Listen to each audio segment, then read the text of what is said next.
Okay, let's see if we can get this working now. Do I have sound this time? Let's find out. Do we have sound? Please tell me we have sound. Why is there no sound?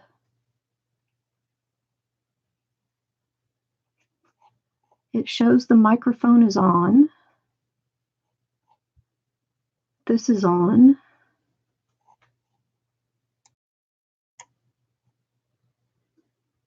Hello, hello, hello. Still no sound.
Testing, 1, 2, 3.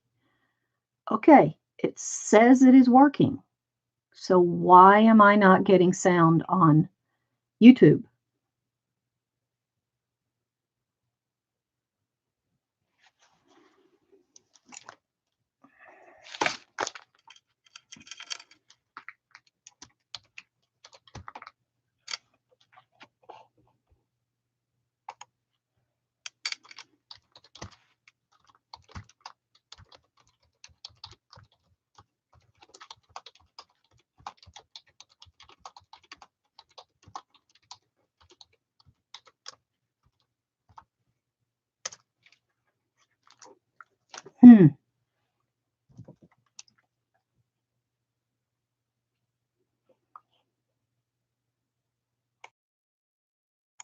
Okay, it is on there. I have the sound up there, so if I get it on, I'll hear it.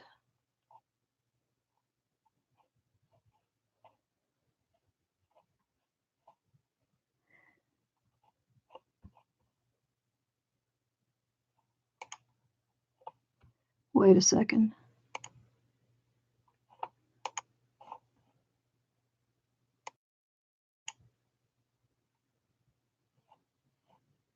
Okay, it's receiving it from the camera, so why isn't it receiving the sound there?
Oh, you can? Seriously? Ha! Well, I'm not getting any sound from mine. You can actually hear me.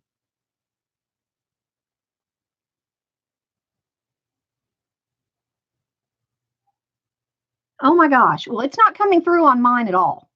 I'm not getting any sound back on mine.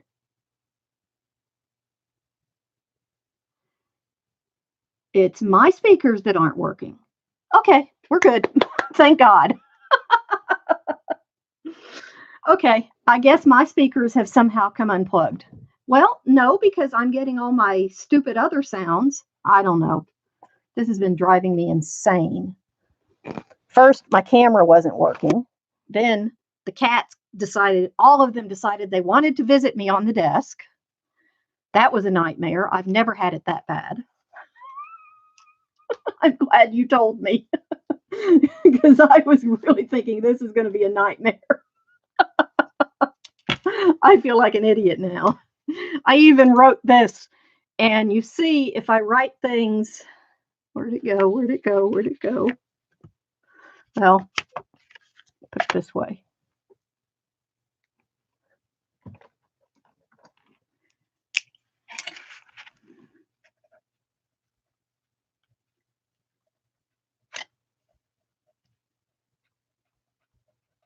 If I write it normally, that's how it looks. So I actually wrote it backwards so you could read it.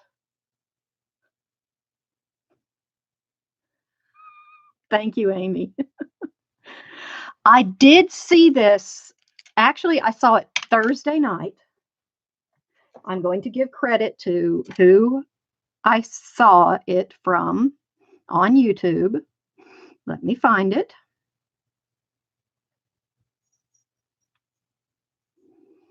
Come on. Oh, I am there.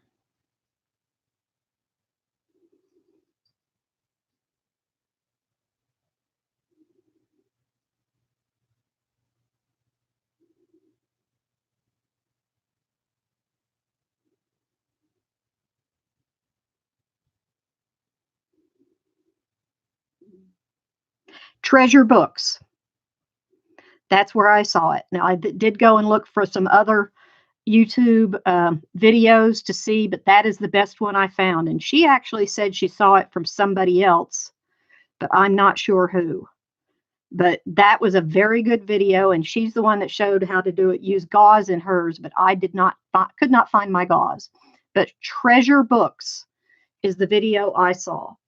But I actually have some little techniques that she did not mention that I think would be very useful.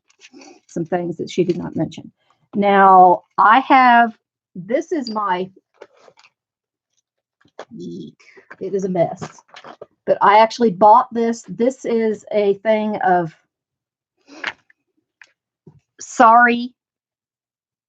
It was supposed to be a sari ribbon or sari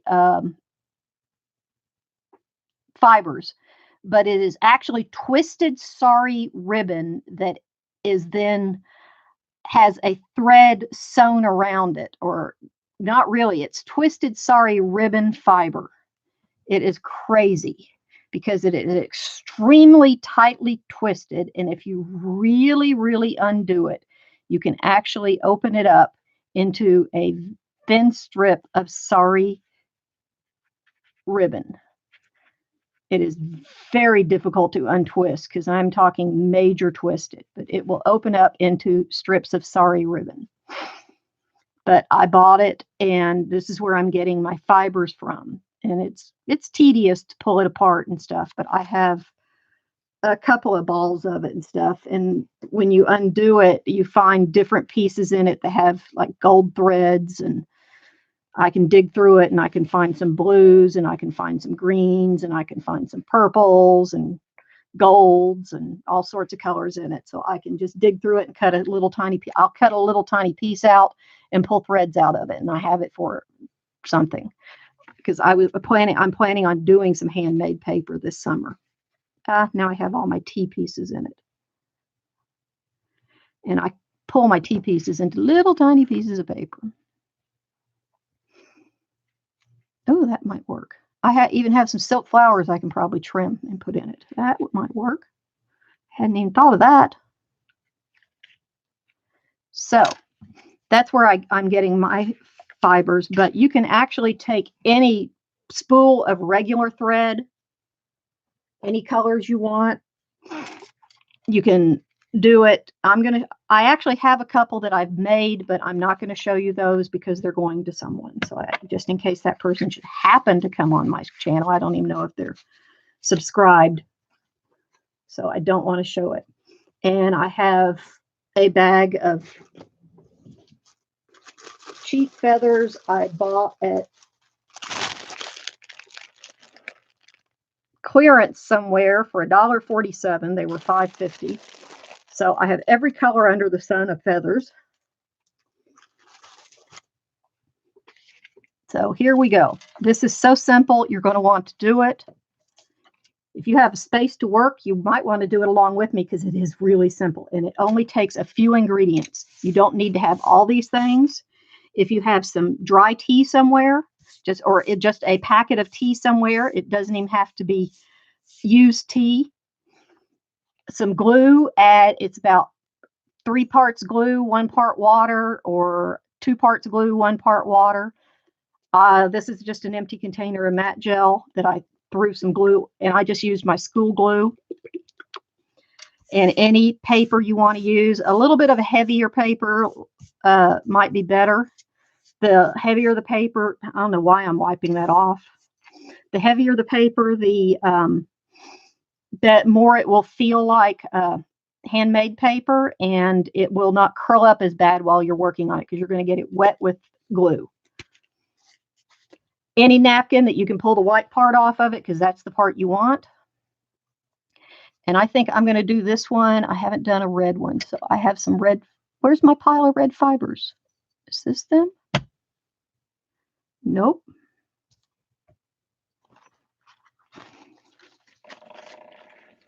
Okay, I have red feathers right here. 2 red feathers. So I'm thinking of doing a red sheet. You don't have to do any single color, but I kind of, where's my pile of red fibers? I have purple, I have green, I have blue. Oh, come on. I worked and got that pile of red fibers together. Now, where are they? I bet the cats have knocked them off somewhere. I had a nice pile of red fibers. The purples belong in there.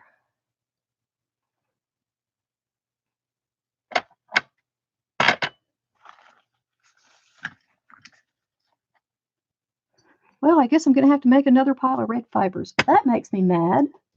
Had it all ready to go. Best laid plans. Well, let's just pull a thing out here. Let's see. That's going to give me some good red fibers.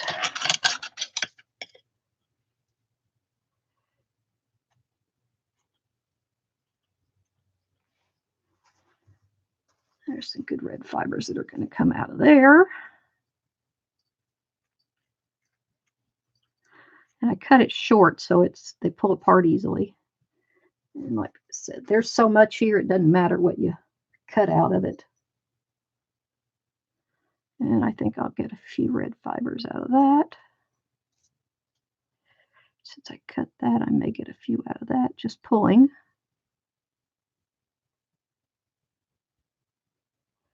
I'm just pulling and see the fibers that are coming out.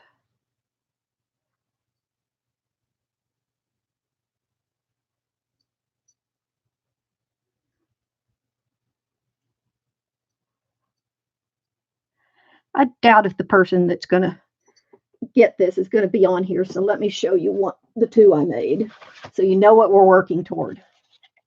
Here's one and here's the other.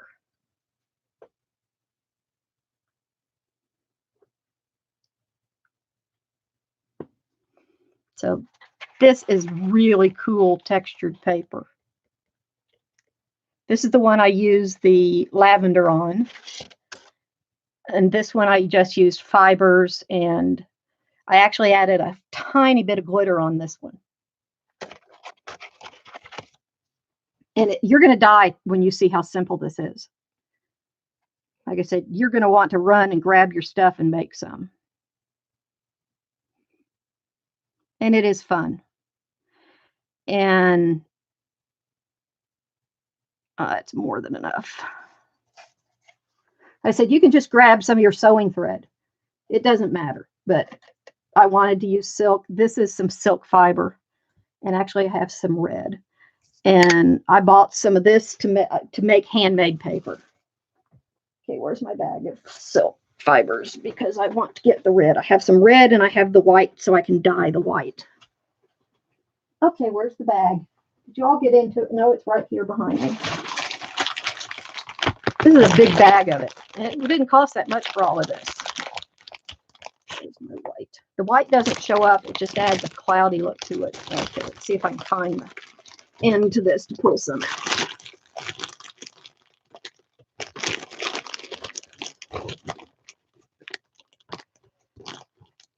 This I don't want to really mess up. Ooh, this has some few other colors in it I may be able to pull out of it. I see some yellow. I see some purple in here. I may be able to pink. Ooh, I'm going to be able to pull some other colors out of this. Yay. I haven't taken this out of the bag since I got it.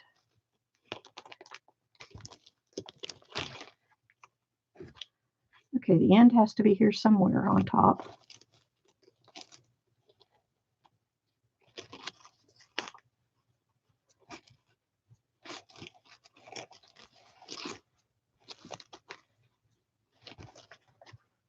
There we go.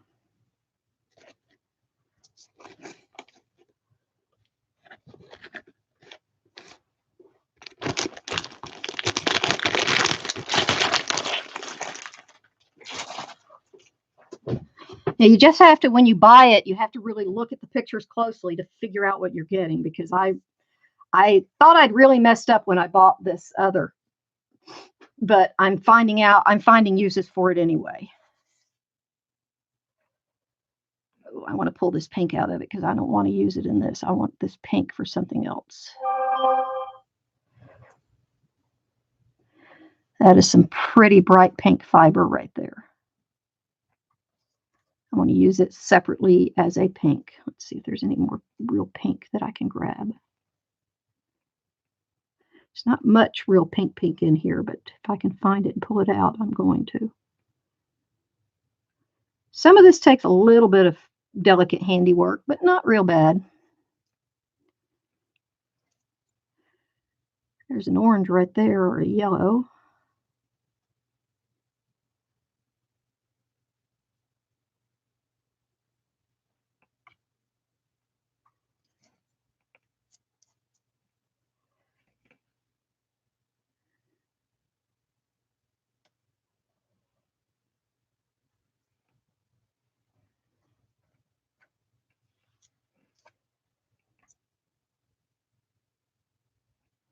Ooh, there's a pink.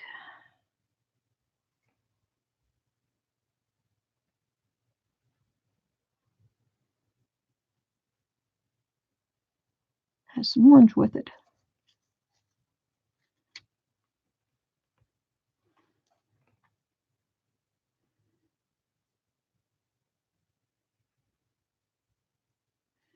Okay. As I work, I'll gradually get some more pink together, and then I'll do a pink page. Ooh, there's a chunk of pink.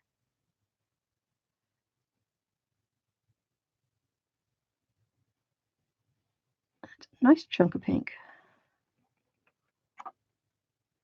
Okay. Now the fun begins.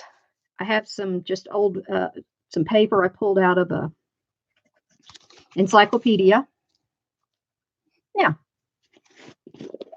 first thing I do, I'm not even getting much of the water off of this because I really want this to be wet with glue. I'm just going to do the whole page wet with glue because it's going to dry pretty quickly. So I'm going to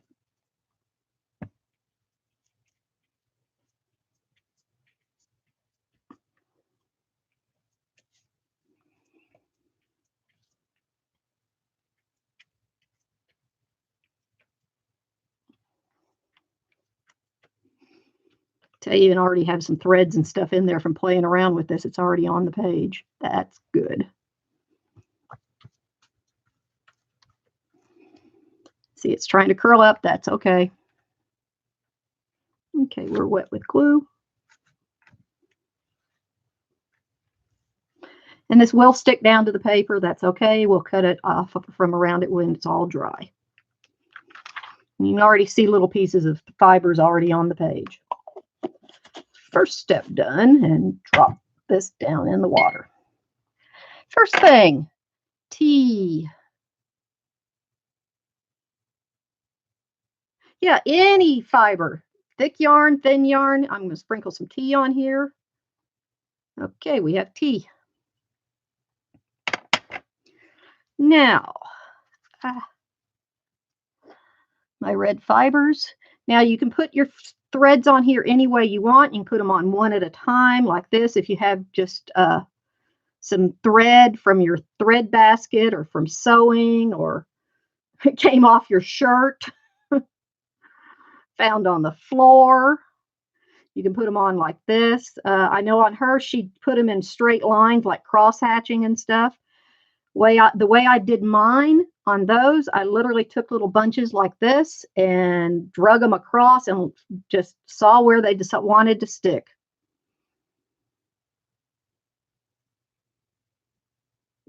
That's how I got the really random movements. I just drug them around on there, and because I have so much glue on it, they just kind of stuck where they wanted to, and then looked where things didn't stick and kind of filled in areas. That's how I got the really random shapes of the threads. And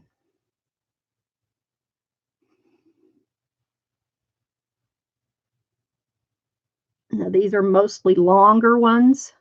So when I feel like I have enough of the longer ones, which that looks like there are, get a little bit near the edges. It's okay if you have some come off the edges because you'll trim those off.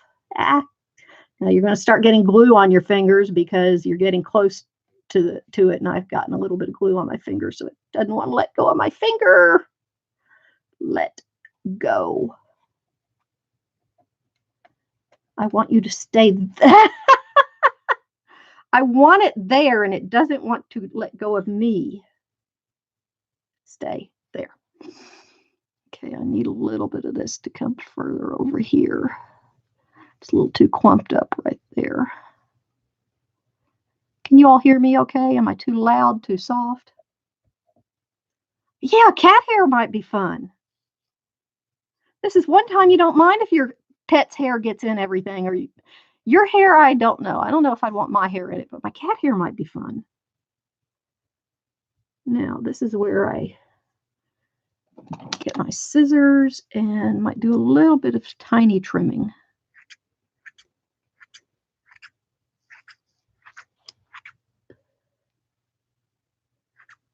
Hold it up high so it'll kind of float in different directions.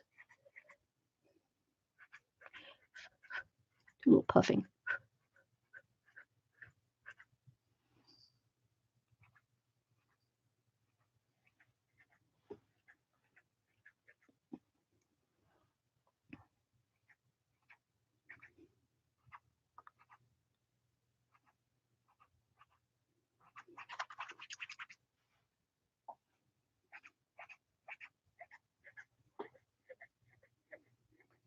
Well, I'm not even touching it. Come on. I'm trying to make sure I don't get big chunks.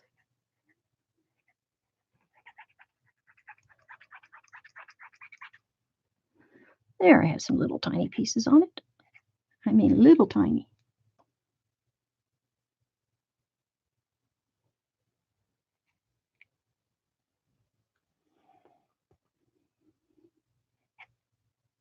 Of course, it's not falling where I want it to. There.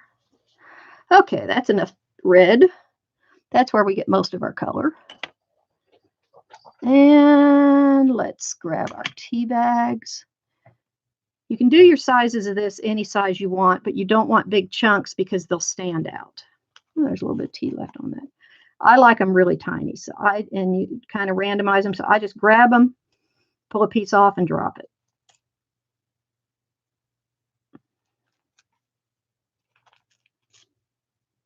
That's a little big for me, but you can do it any way you want.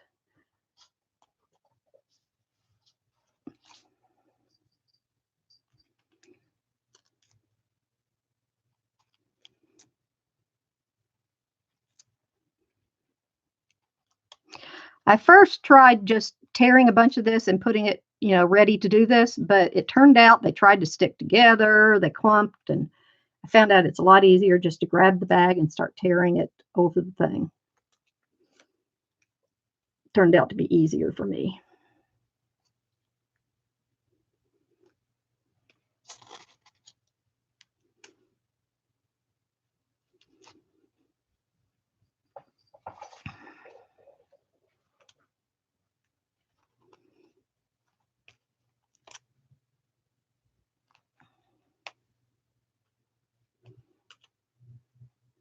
Drop them from a little height so they are a little random where they go.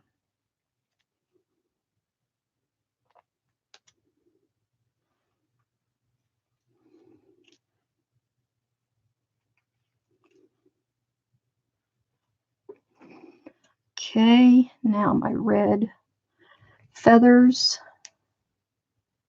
I have a couple different colors of red. Now these fuzzy feathers really look good on there because the way the fuzz kind of just lays out on it in the glue, and I just trim off little pieces of feather.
These are more like tiny, tiny threads than feathers, but they work.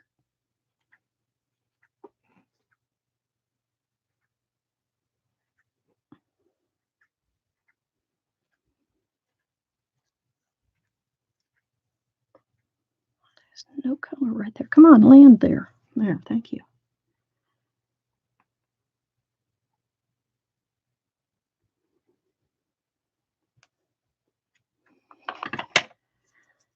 And my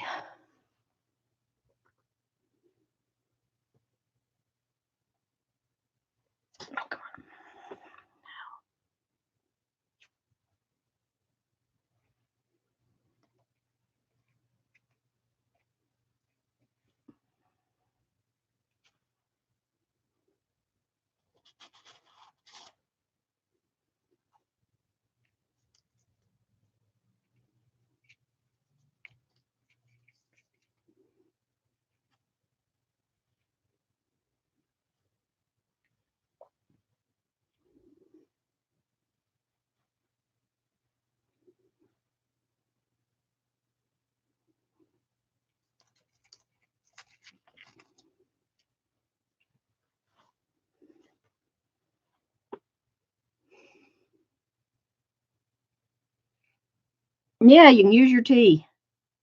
Well, you can dye paper with it too. Have you done coffee dyed or tea dyed paper? I love doing that.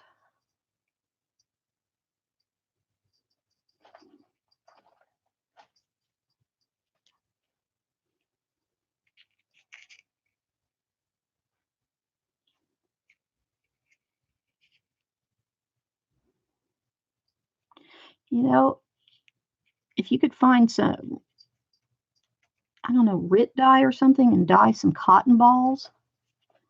I don't know if it's permanent after it's dyed, but even if it bled a little bit, you could do cotton balls like this. Or if you wanted some of this, I can send some of this out. I'm going to be doing some auctions and selling some stuff because I owe so much on my credit card and I can't pay it. Okay, that's more than enough. I think I overdid it with this, but I was having fun. Okay. I think that's got it. Get off of me. That is going to be one red piece of paper. Now, the final step. How easy was that?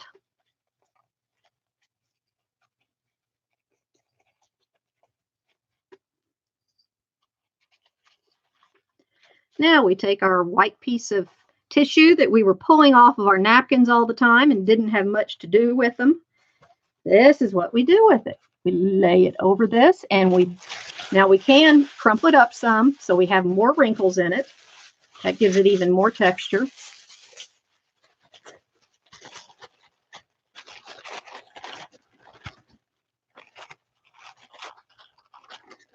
Lay it over the top and mash it down.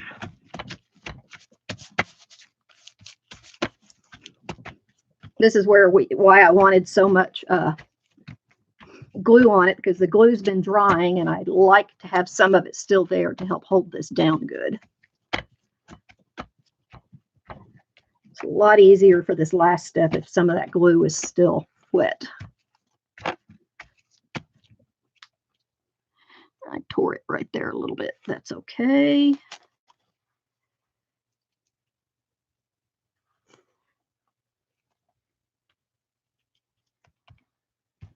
Okay, now this is where I think I have a few little tips on this.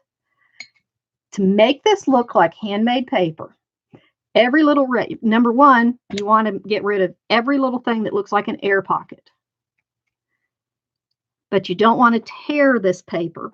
Now you may turn it to a pulp around everything. But you want to take your glue, start putting it on here. You can rub it gently.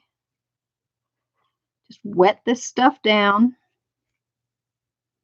You're going to turn this into a pretty stiff piece of paper. You know how stiff handmade paper is generally. Like mulberry paper and stuff, it's pretty stiff. So I'm going to start from the center and work my way out. Now you're not trying to flatten out the wrinkles. Some things you might want to straighten out a little bit if they're too much. But you want to work those air pockets out. Don't get too, the big ones you want to work out, kind of work the big ones, you can work toward the edge a little bit. That's why I work from the center. I start at the center and work my way out, because some of these air pockets can be pretty big, and they'll kind of work toward the edges.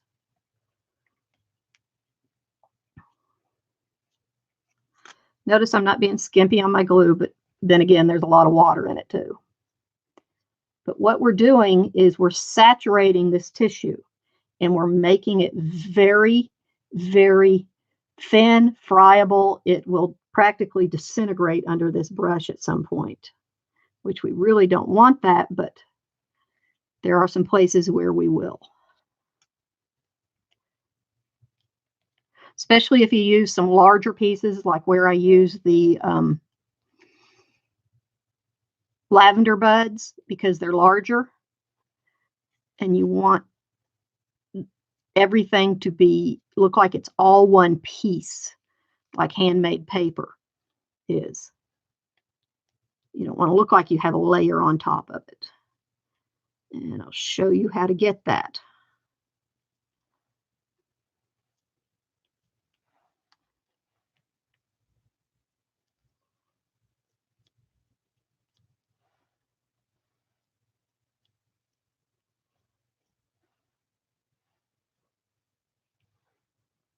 And I'm working toward the edge. See, I'm just working everything. And I'm going to work out on the edge, because I want these edges to be solidly down. So go ahead and work out onto your paper. It'll adhere to the paper too. That's okay. You're going to cut that away after it's all completely dry.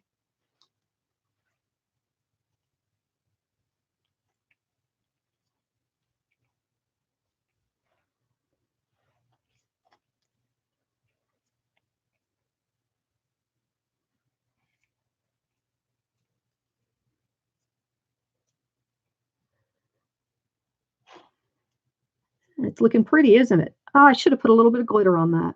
Some red glitter in there would have been so pretty. Just a tiny touch. The next one I do, I'll put some glitter in it. I'll do the greenish blue and put some teal glitter in it. That'll be pretty. Some peacock teal. That'll be pretty.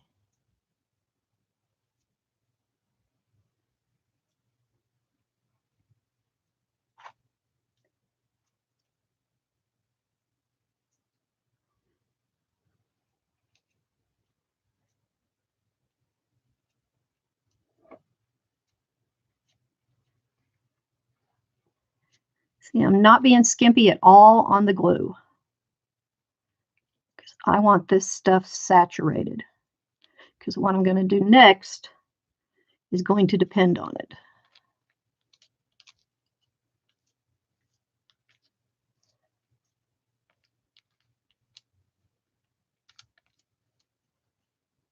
See what that T does? How that T looks under there?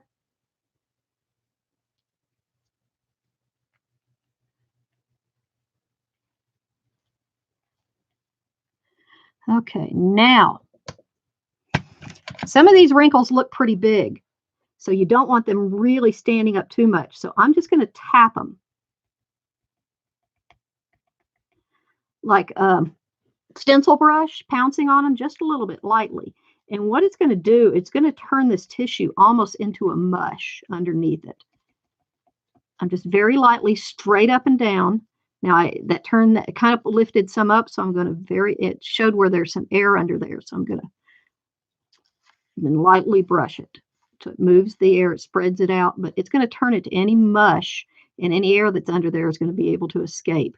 It's going to pull some up, but then when I brush it, it's going to disappear.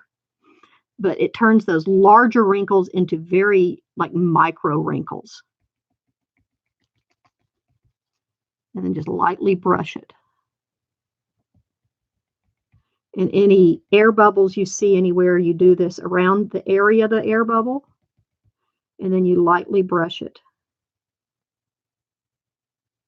And they will disappear. Now, anything that you have that's kind of raised, like that's a piece of thread. Oh, that looks like that's on top. It is.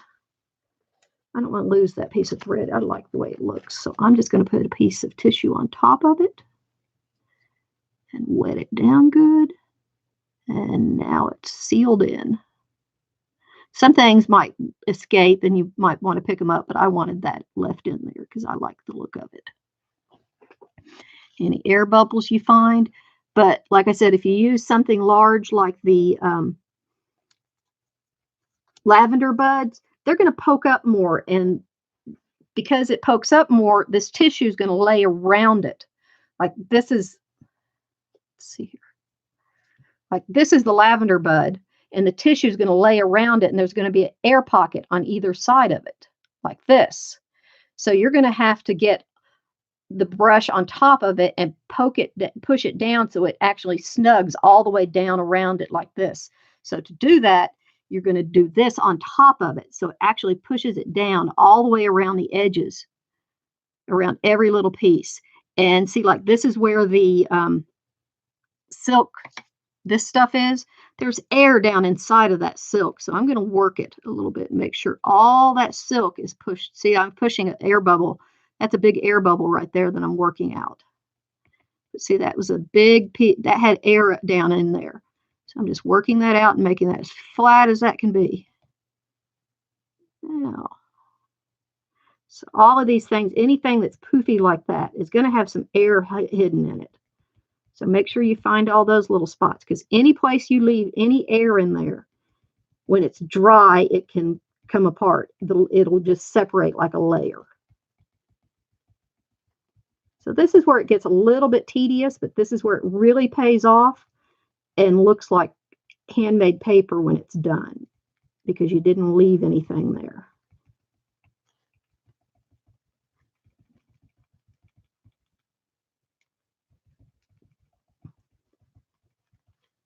So I'm finding lots of little tiny air pockets when I'm doing this, where I put the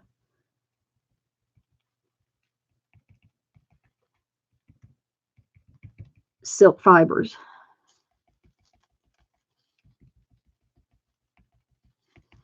But they come out really easily when you just pounce on it a little bit.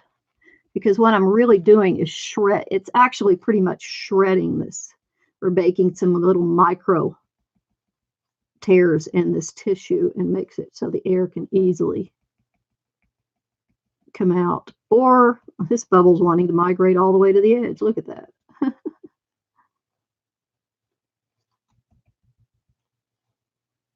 There's some bubbles right there.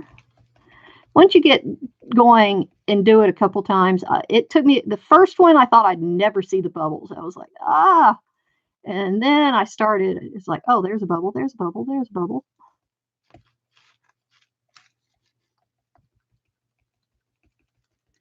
And if you really can't get a bubble gone, just get a little aggressive with it. It won't hurt if you tear the tissue on top a little bit. You can always put a little tiny piece on top of it once you get the bubble out.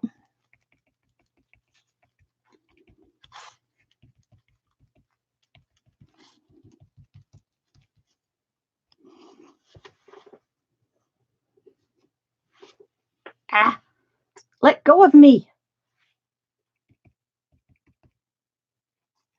Okay, and the last thing I do, everything looks pretty good now.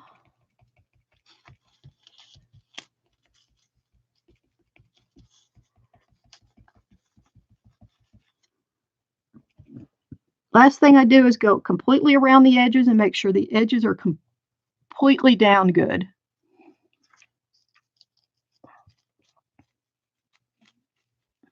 Some of these wrinkles on the edges don't want it to be down good, so I want to make sure every one of these little wrinkles on the edges are down really good. They've been pounced down really good, because that's where you're most likely to have a place that comes up is a wrinkle on the edge.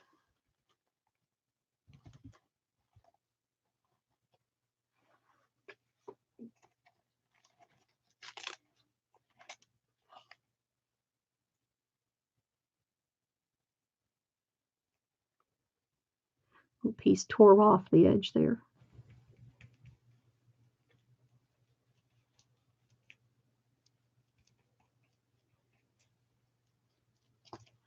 I don't want any edges to peel off.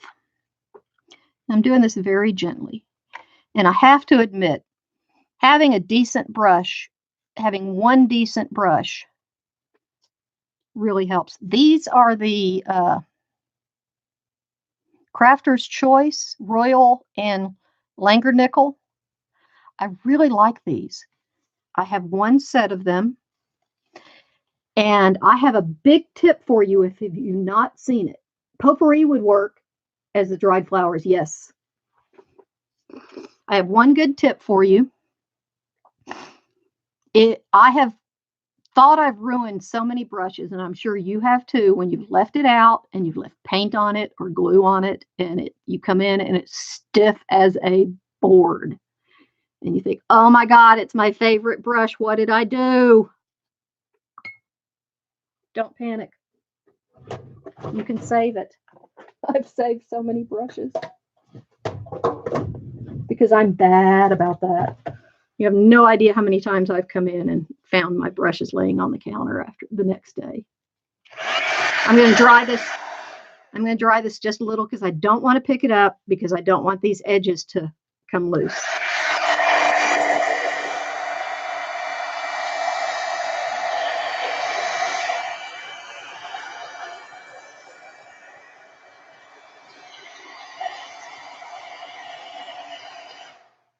Let me see if it's sitting here. I will go get your secret weapon if you have not used it.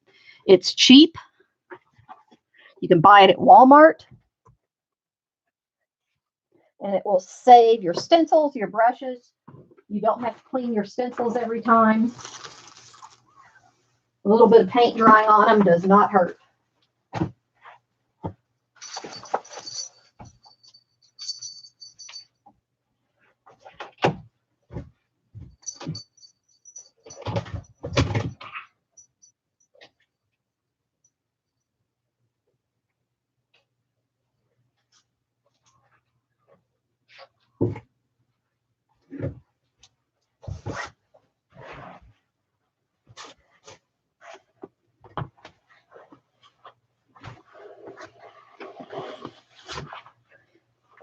You ready to see your best friend?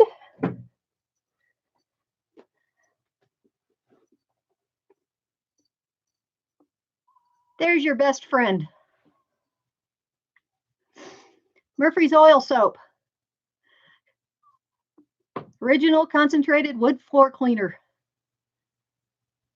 You'll love it. You will not want to do without it.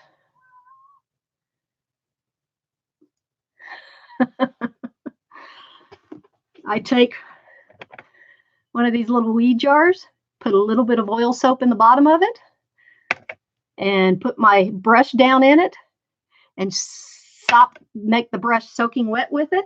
Let it sit there for a while, then add a little bit of water to it, let it sit there overnight, and then rub the crap out of it. All the stuff that's dried out of it, and it just literally comes right out of it. Your stencils. Let me find these. Yeah, let me pull this drawer open right here. Oh, I cleaned those. Where's the other set? No, where's the set that's covered with stuff? Well, where are they?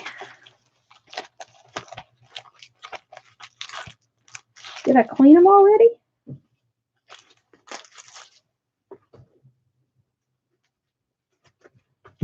No, I couldn't have.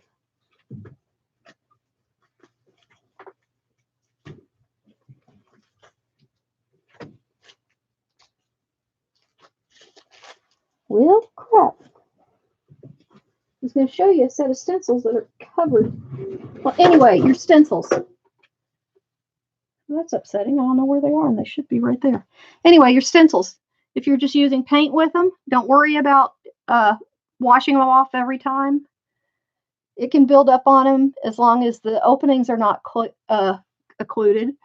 And just periodically take them in and put some of the Murphy's oil on them, rub it on them, and then put them down in some water with Murphy's oil, a good concentrated. Do all your stencils at once. Hi, Pauline. And then let them soak in it for a little while. And they use a little. I use one of those soft fingernail brushes that you get everywhere, and just lightly scrub your stencils, and the paint will come right off of them. No problem.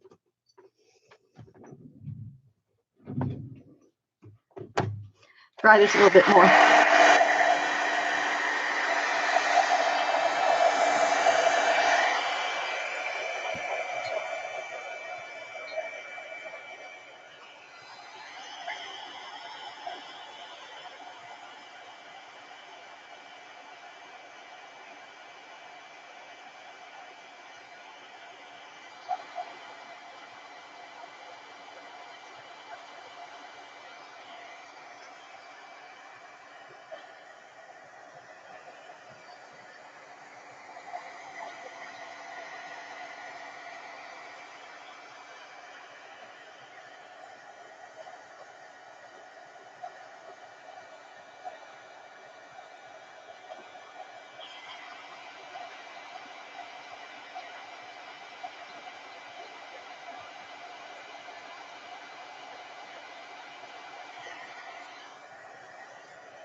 Okay, you can see how nice it's already looking. It's not even dry yet. It'll look great after it's dry. I'm going to go put this in the oven. I have some aluminum foil on the racks, and I'm going to throw this in the oven at 175 so it can sit in there while I do the next one. And it'll be dry probably by the time I get the next one done, or pretty much dry. I will be right back, okay?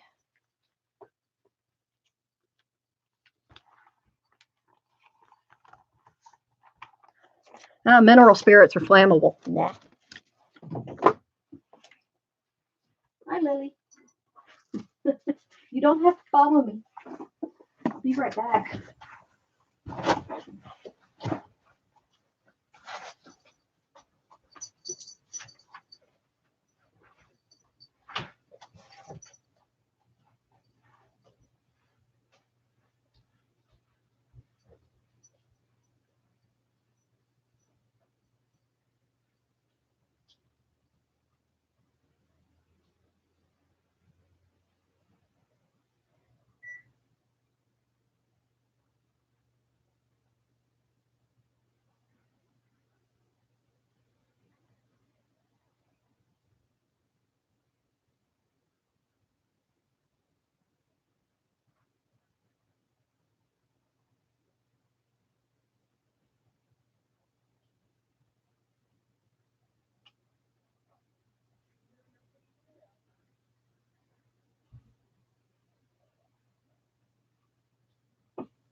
Okay, this needs to go back over here, so I take it back to the bathroom. I really need to get that diamond press stuff off the floor here so I don't trip over it.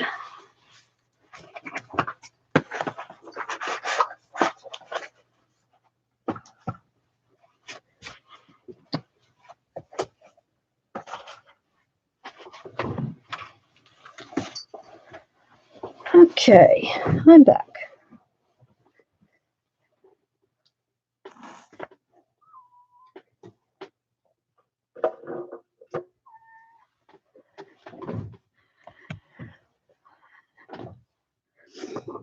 I'm not using this right now. Move it.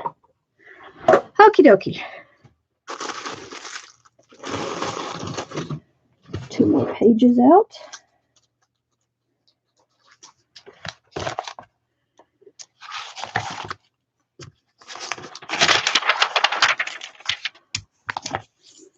These are great pages out of this encyclopedia. Come on. I have this whole set of encyclopedias. So I have lots of pages.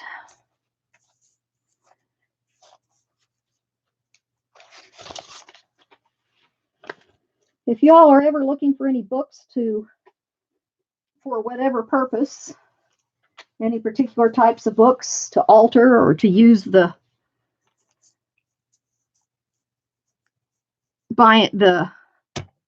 outer part for a journal, or pages for something, or old pages, or whatever, or magazine things for the ads, just let me know, because I do have lots of them for a reasonable price, because the money raises money for both the Hardists and our local library, because our county commissioners and stuff don't think the library is anything they should support. They think the library should make them money.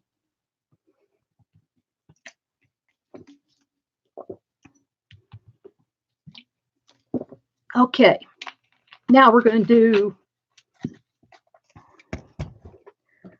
some greens and blues.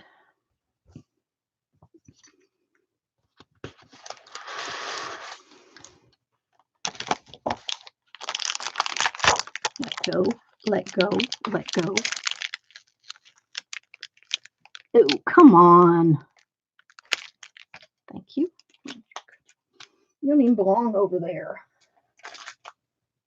I do have a thing of those. Okay.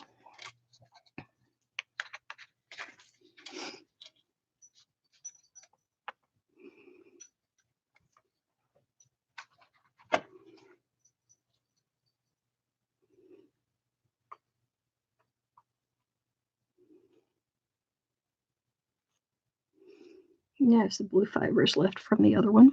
Okay. Let's soak this sucker down.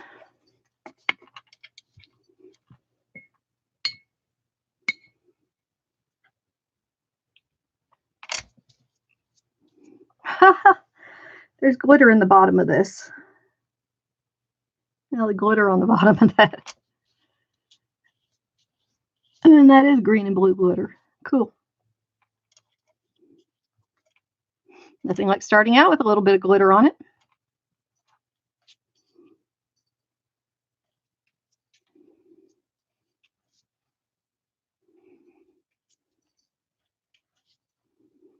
I said I like having this pretty wet with glue because that way it'll be a little bit wet when I put, oh, I didn't separate my tissue to begin with. Darn.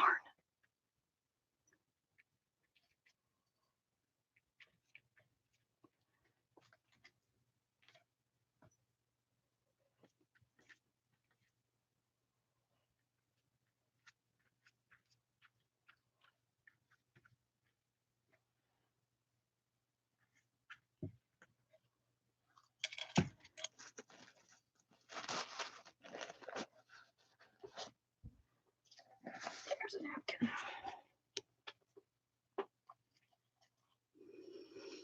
Remember, the easiest way to separate a tissue is to get your fingers a little damp, not wet, but just damp, and it'll just pull apart.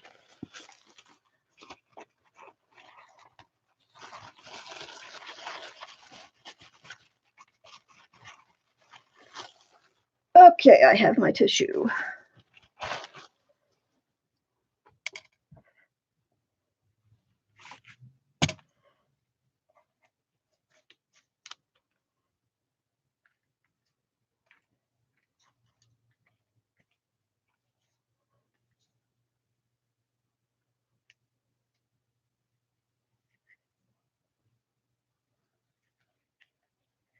Okay, here we go.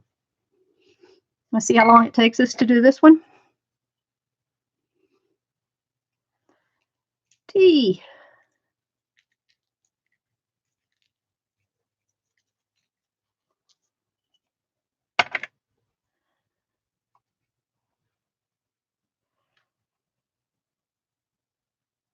Oh, let's do this one last.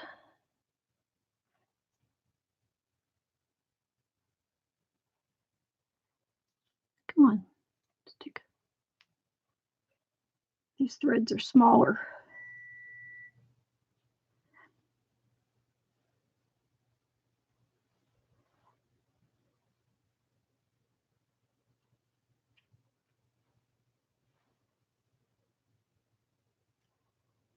Oh, come on, let go of me. You want to go there.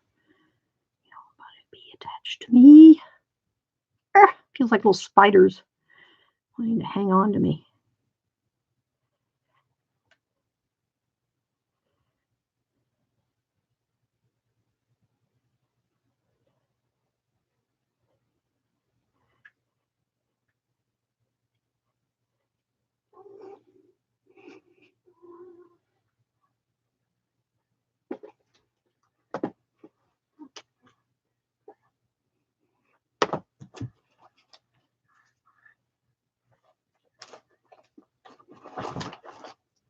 Hi, Linus.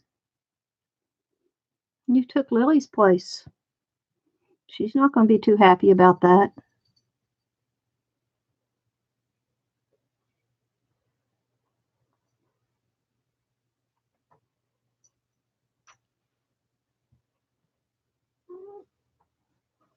I don't think you care, do you?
The other night when I did this, I had so much glue on my fingers.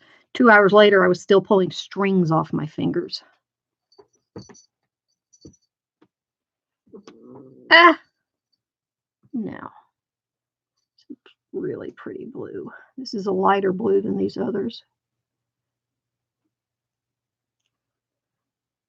Well, this is what I used on the other one.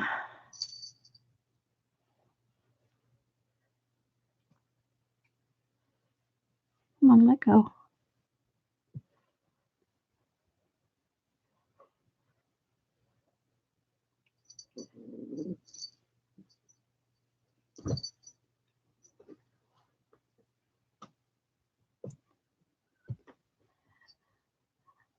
There now.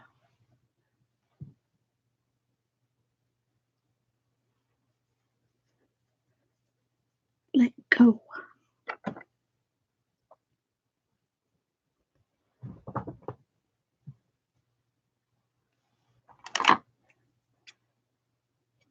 Get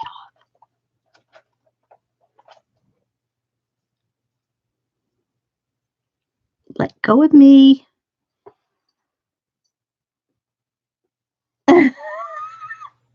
This is the aggravating part when my fingers have glue on them and it's dry, but they're rough now and everything wants to hang on to them.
Get off.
Okay, where's the one I'm looking for?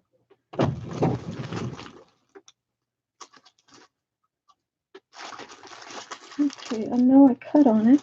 Where is it? Right there. I'm just thinking. Oh, I just realized what I don't have on there yet.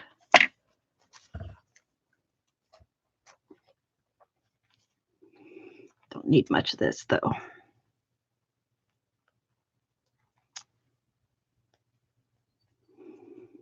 This is the tea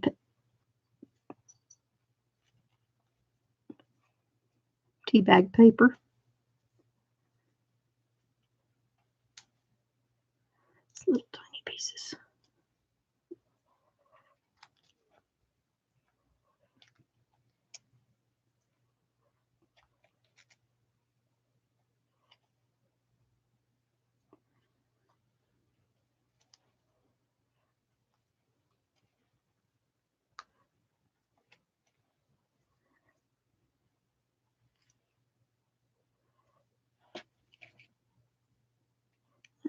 Oh, gee, this stuff loves to hang on to me. You see, I have all these threads on my hand. So it all wants to hang on to the threads.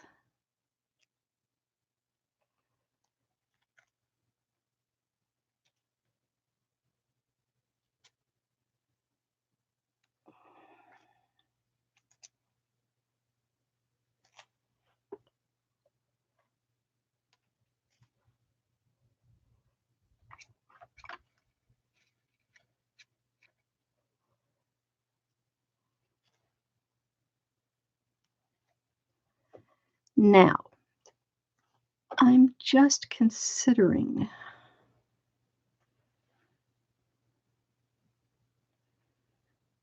Should I? Oh, no, I haven't put the glitter.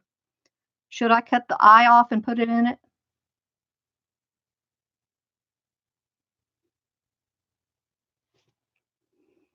I could actually do this. What do you think?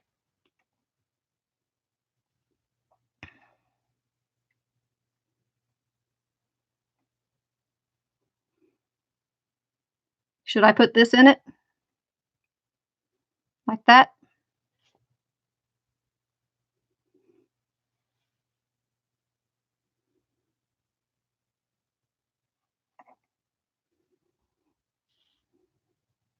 I can do that.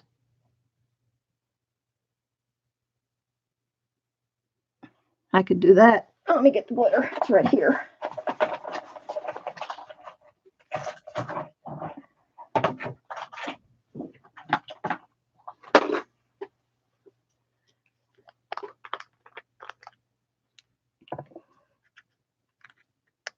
Isn't this glitter beautiful?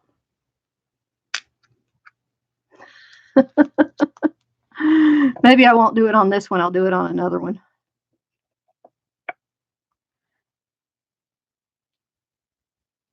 I'll see this how this turns out just like this with the glitter. Okay, let's see.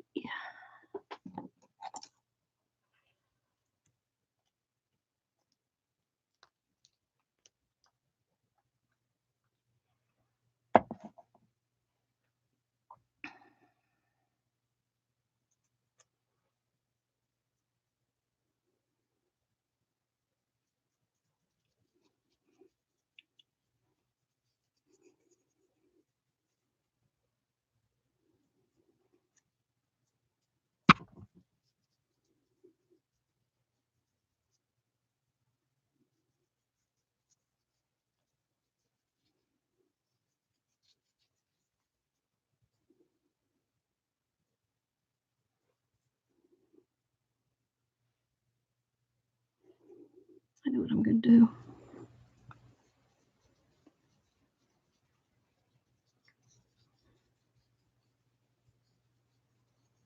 There.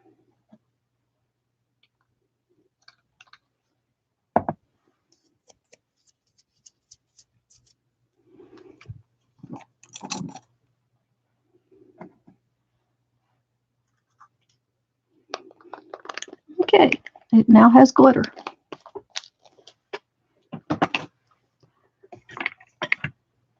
I think, do we have everything on it now?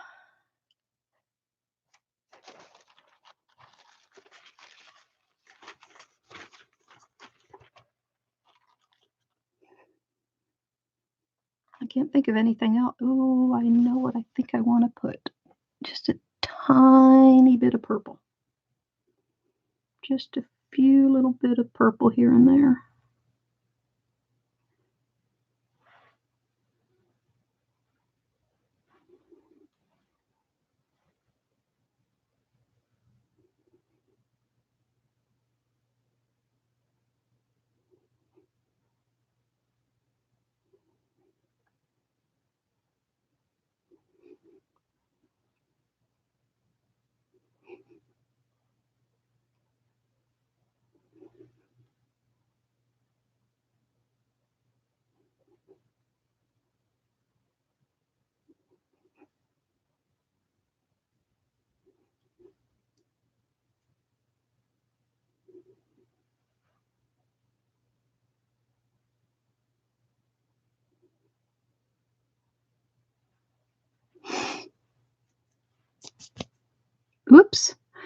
Not that much.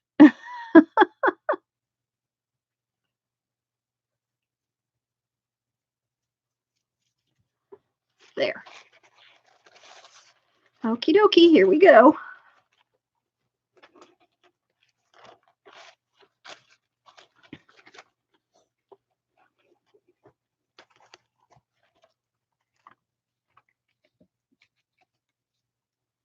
Oh, oh, oh, oh, oh, oh.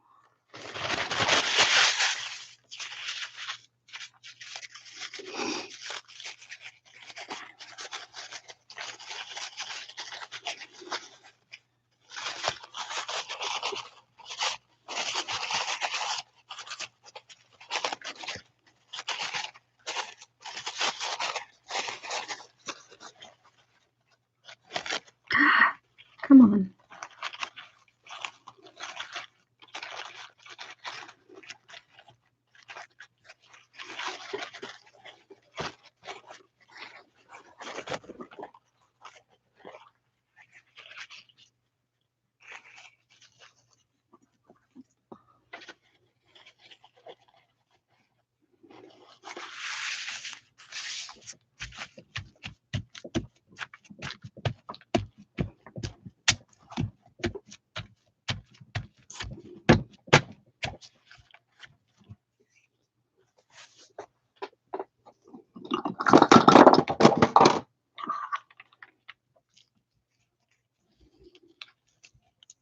That's easier.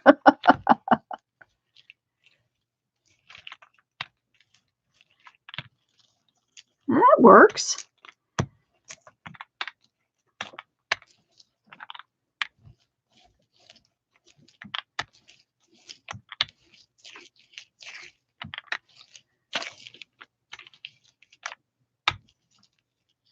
That's a big air bubble right there.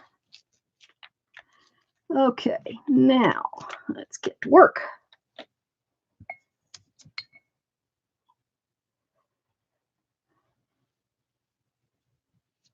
Oh,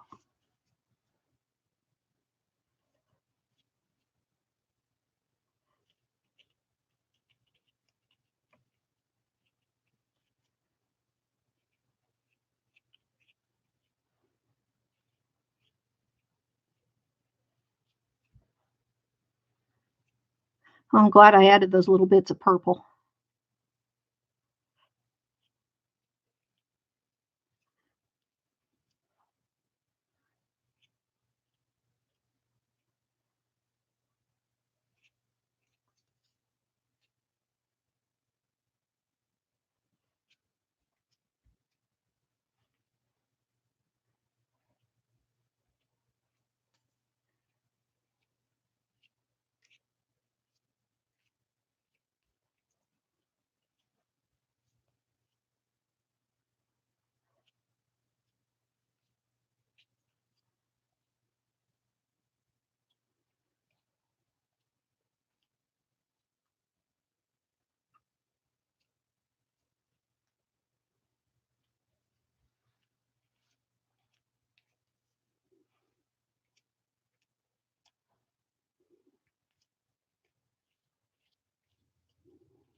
Lots of glue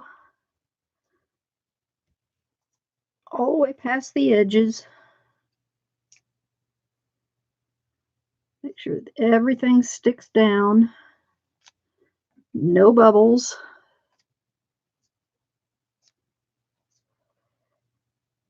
This is going to be pretty. And the red on that was on that tissue is showing. So it has a pink look to it. Huh. I didn't expect that red to show that much.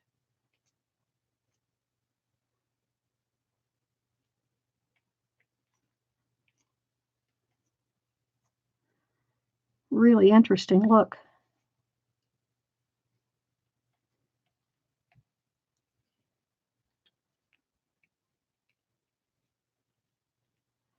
I wish I'd gotten a napkin that had, oh, I know what napkin would have been beautiful to use for this. Okay, I'm gonna have to do this again with a different napkin that has the different tint to it. Aha, I know. Glad this is so easy and it doesn't take much in supplies and you can do it over and over again and get different effects. I know exactly what to do this exact same thing with, but with a different napkin. I know exactly what napkin to use. Oh, these would be great to send in Happy Mail. What do y'all think? So you think somebody would be happy to get something like this in Happy Mail?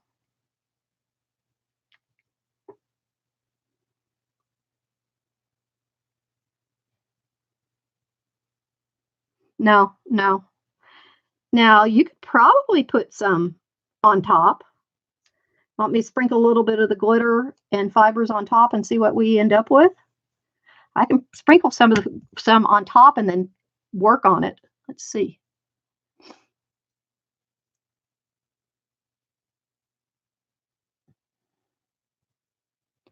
Because they will paint into it.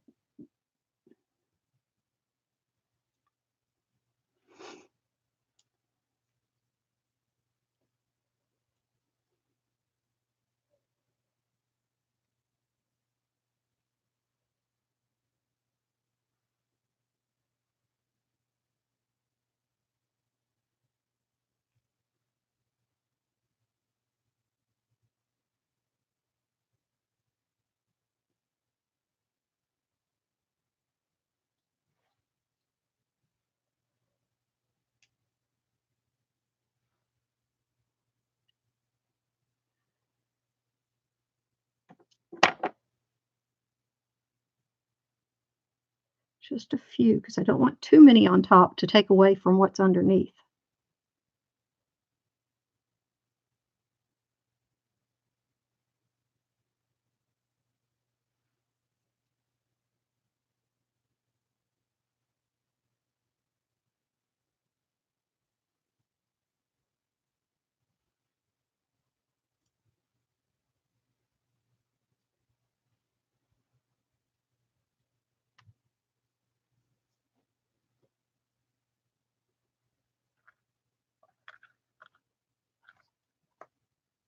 Well, where is that? Oh, where did it go?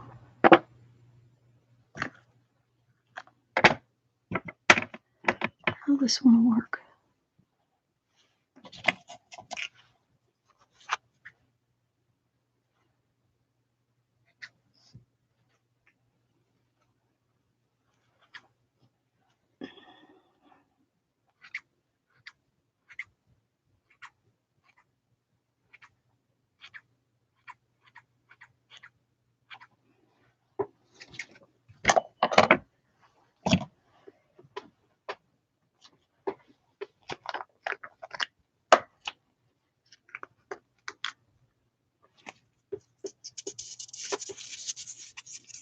Okay, you need to come off of that.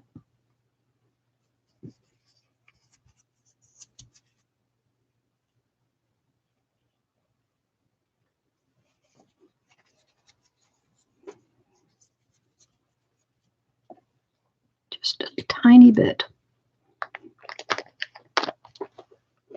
Now let's see what happens, because it'll get spread around as I do the rest of my.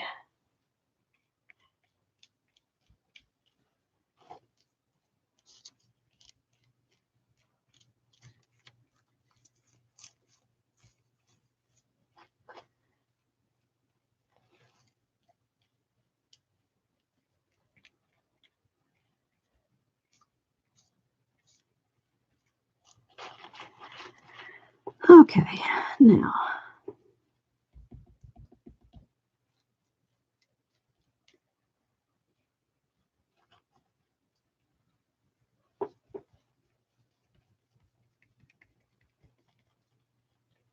Let's see, make sure all the edges are down good.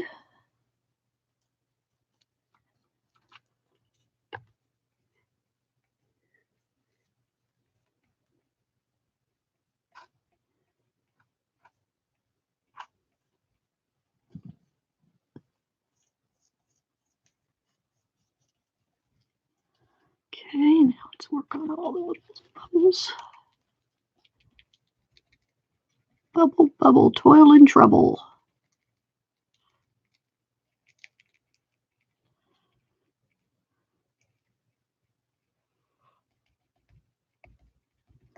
Bubble, bubble, bubble, bubble, bubble. Go away, go away, go away. There you go.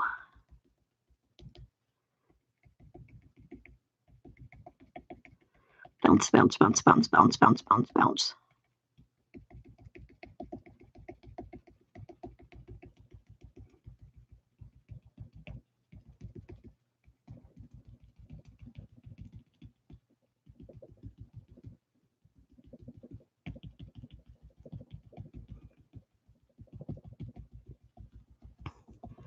Doing this textures it pretty well. It does a really cool texture too. You can't see it, I'm sure, but I can. It's really nice texture. It just gives it a real micro texture.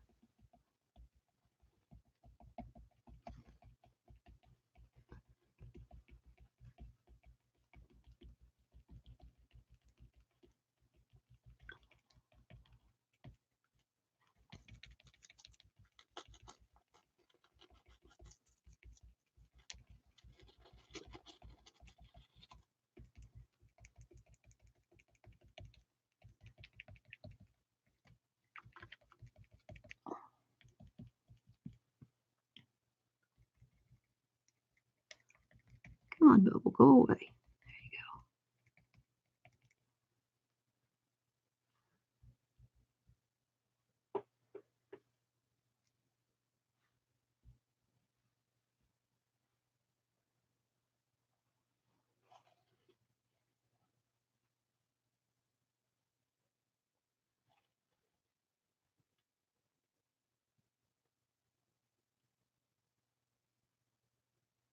Okay.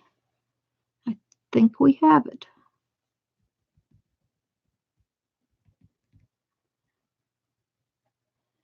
Looks pretty good. Try it a little bit before I pick it up.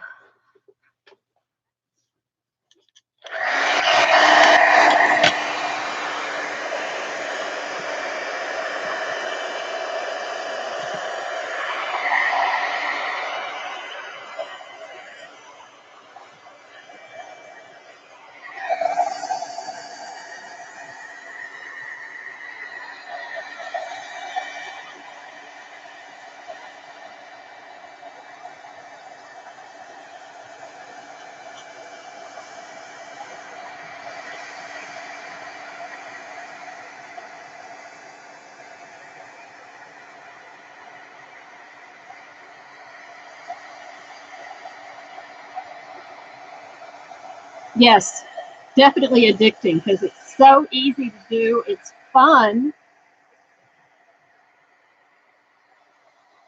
I think it's going to be fun just finding different things to use and see how they turn out.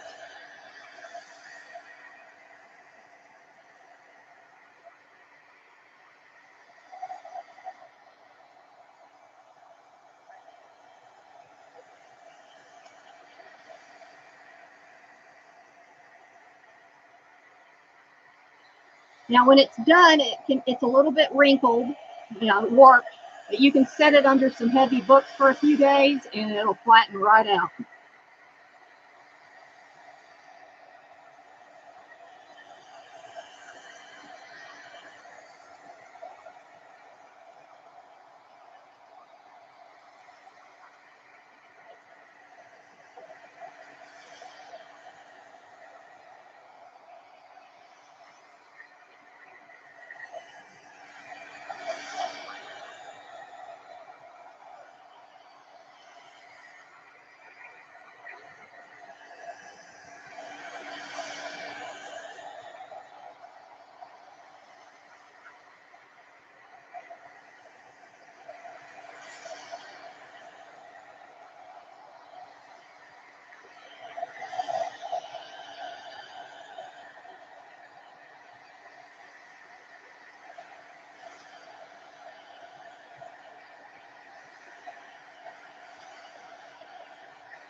Okay. I'll be right back. Going to pop this in the oven, and I'll bring the other one back to see how it's looking.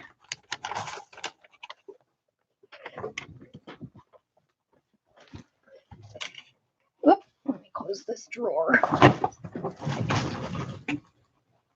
Too many drawers open here and too much stuff sitting around. I need to move this too. Oops. I'm going to hit that up against the light. That wouldn't be good.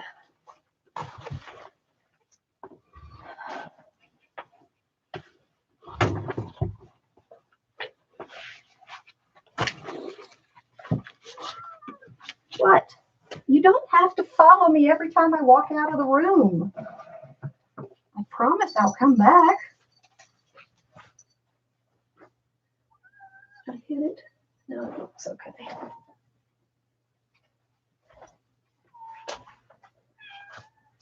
know. I fed you. There's still food in the bowls. Just a little bit, but it's there.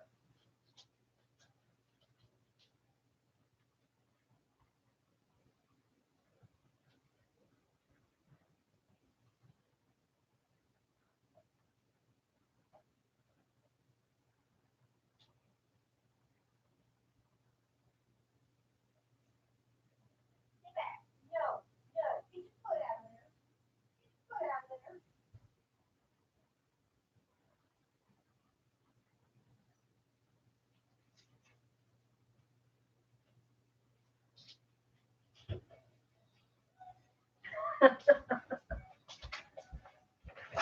Get some more paper.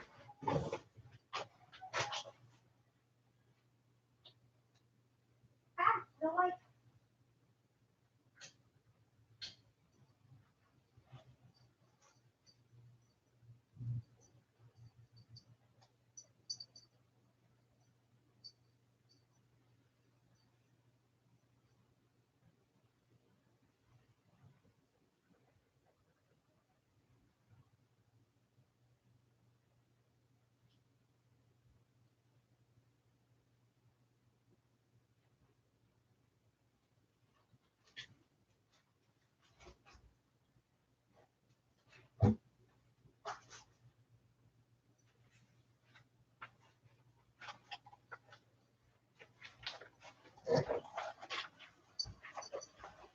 okay.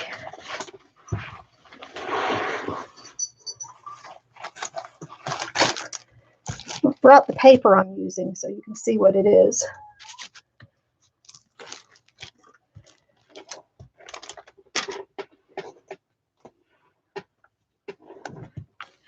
Here's the first one. It's not 100% dry, but it's getting there. I can cut it out of there.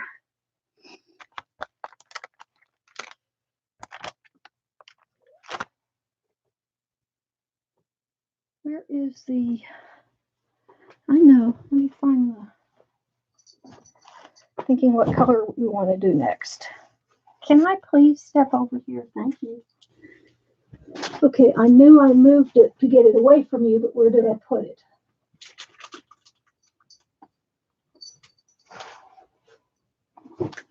I know, you want to play with everything.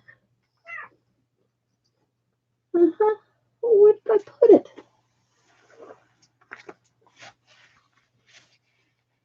Aha, I found it. It's over there.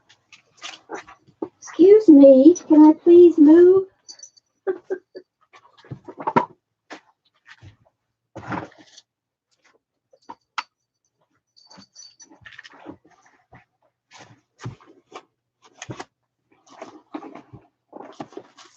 Got to put this stuff up so I can move in here. Okie dokie. That has to go back to the kitchen. Okie dokie. Now, sorry about that. Let me go ahead and cut this paper underneath.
cool looking pieces right there that can be cut away and used.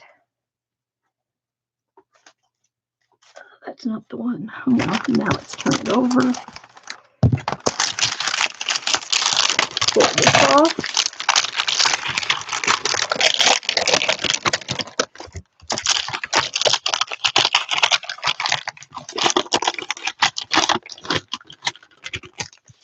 Just a couple of places that the glue seeped off from the back. And let's see if there's any that I still need to trim. Didn't get quite close enough right there.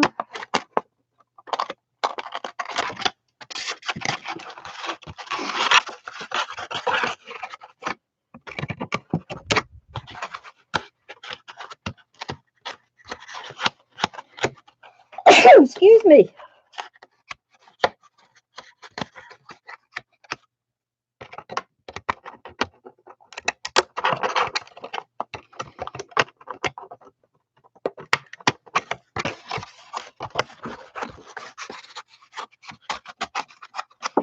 Okay.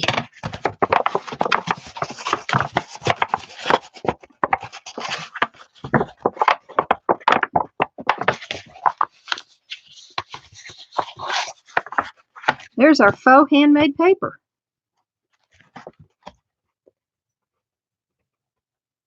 Not bad.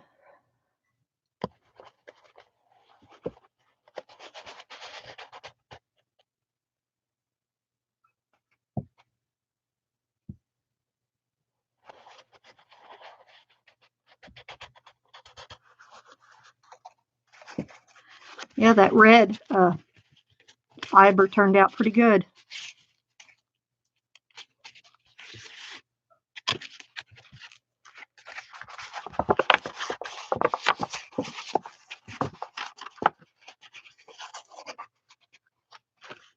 I don't know if you can tell how the red feather it really feathers out nicely.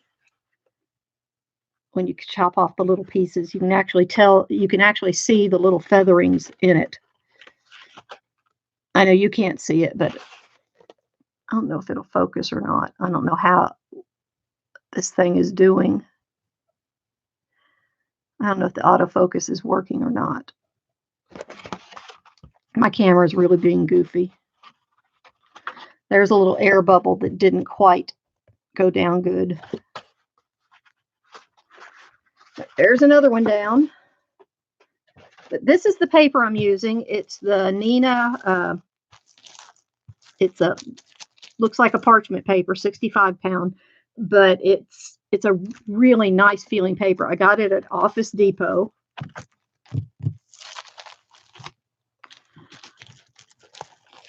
I don't know if any of you ever go to Office Depot. That's where I get some of our paper for the artists that I print on. And I use my phone number to, I have an account there that I, use my phone number to save up points and money to get discounts for the paper. And I also take my cartridges back to get money back to help buy the paper.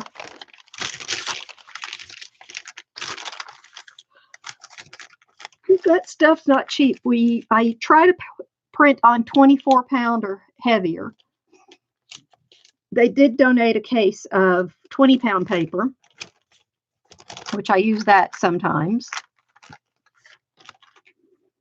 Goes to my paper thing. Okie dokie. Shall I do another one?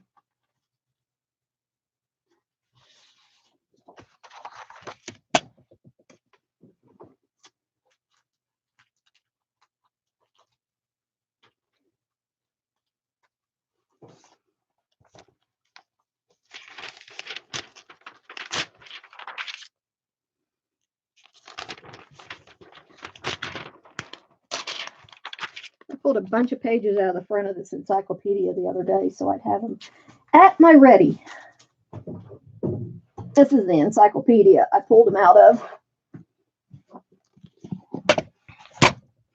Pretty book. Make a nice big journal, but it has great pages. They're thin. I mean, one encyclopedia has, geez, over 1,070 pages. This is from, oh, I don't know. I took the pages out of the front. No, maybe I left the first page or so.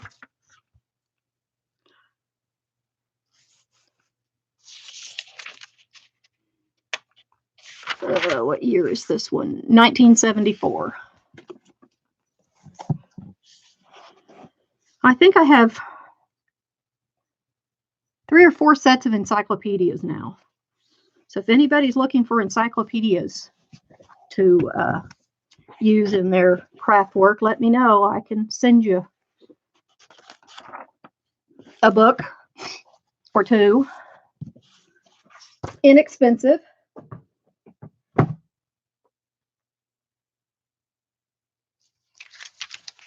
Now, we can choose what color we want to use.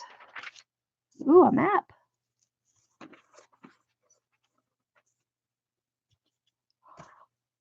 That might be fun paper to tear up. Instead of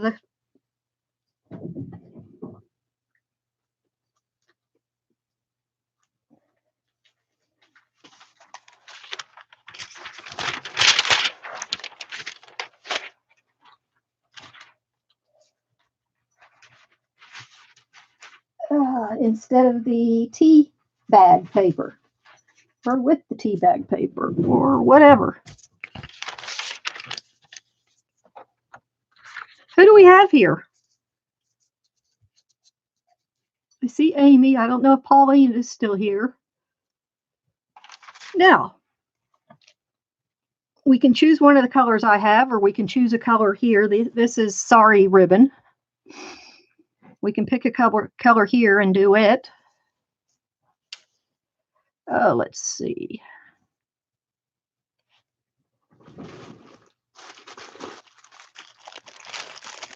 Ribbons too.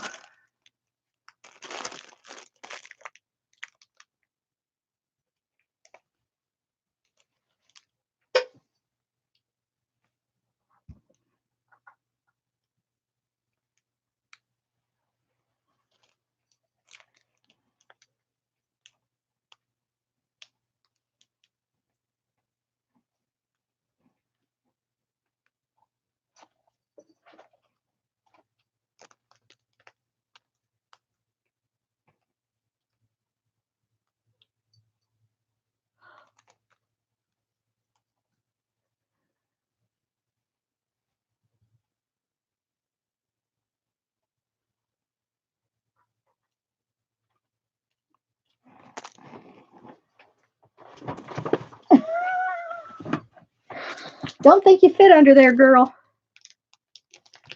Ooh.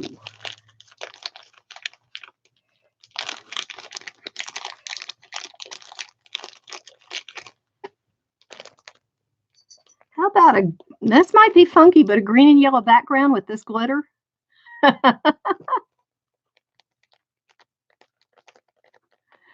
Lime.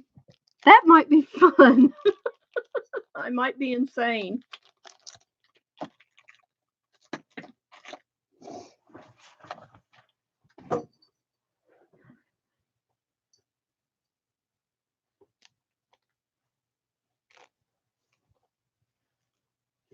Ooh, looky there. Now there's some pink. Just use that ribbon right there, probably. I have lots of Sorry ribbon too. Okay. Let me get a napkin that we can use. Orange and yellow.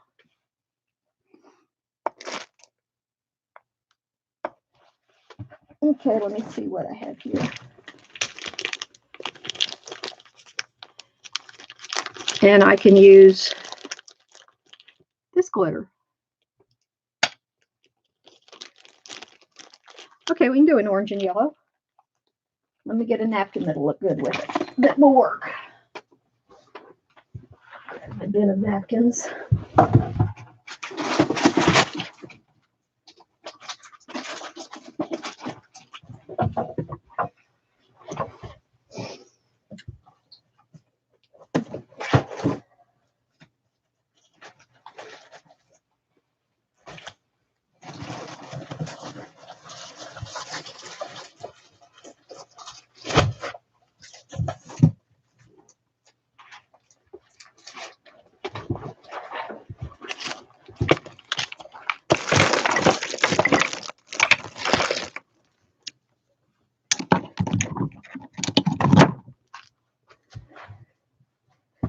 No,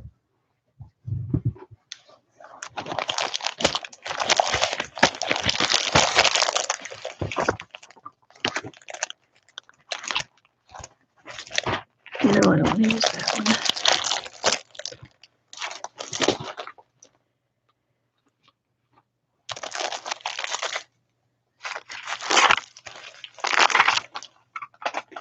Does not belong in that. One of my spoons. How'd that get in there?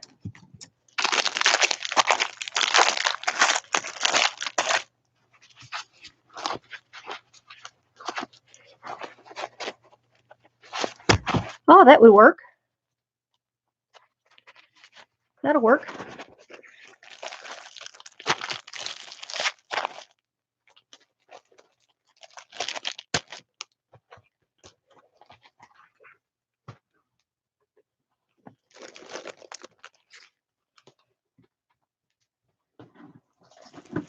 They're on the footstool for now.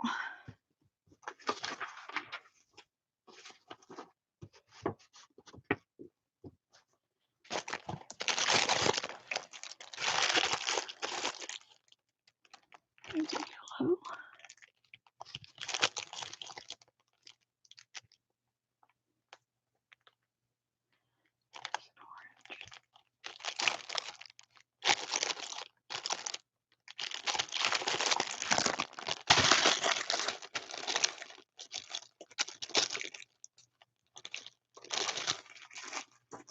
Heaven help me if the cats find that thing of feathers. My house would look like a flock of birds had been killed.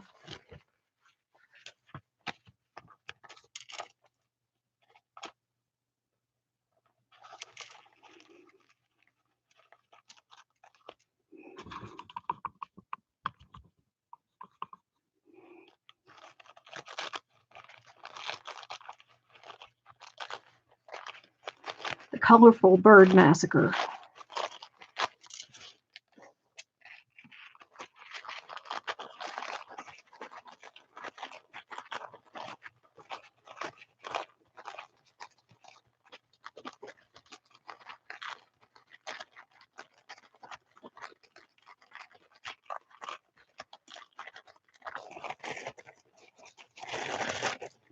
Oh, this one doesn't look like it's put any color on this. I was hoping it had. Oh well, nice try.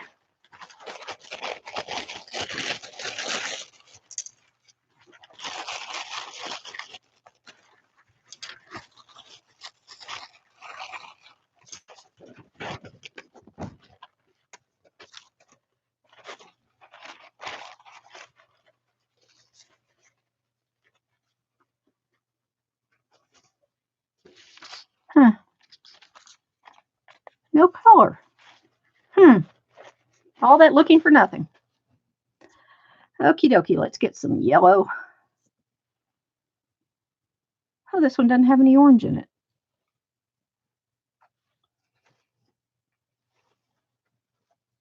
There's my orange.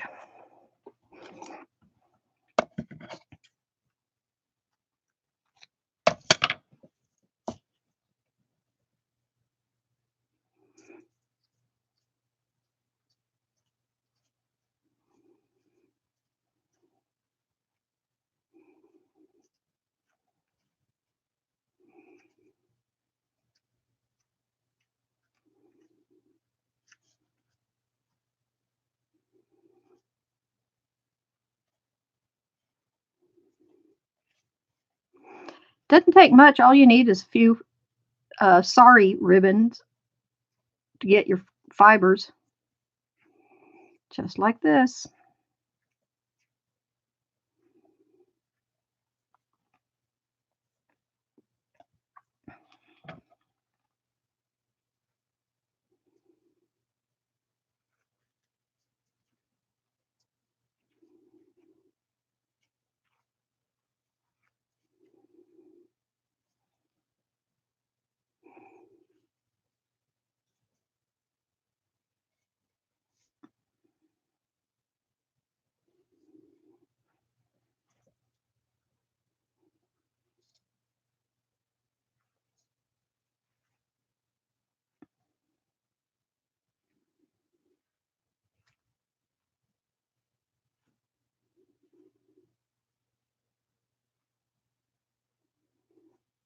Look at all the yellow I got just out of pulling part of that apart.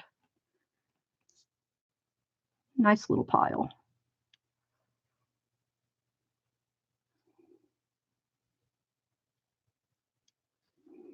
It's going to take more yellow than it will orange. Orange will overpower it if I don't get enough yellow.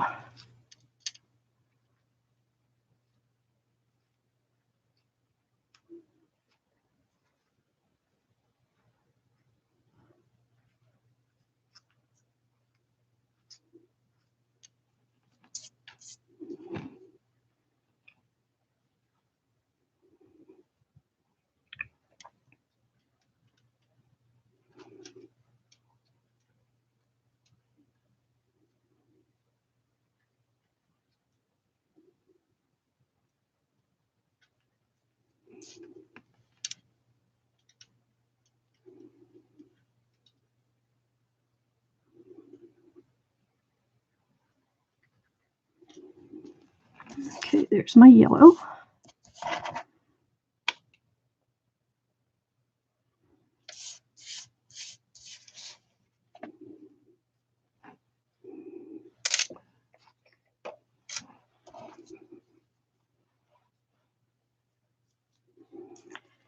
And now to get some orange.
And we have orange.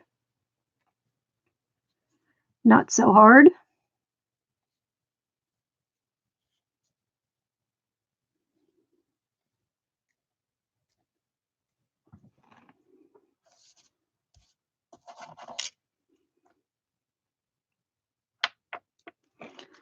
Okie dokie. Time for the fun.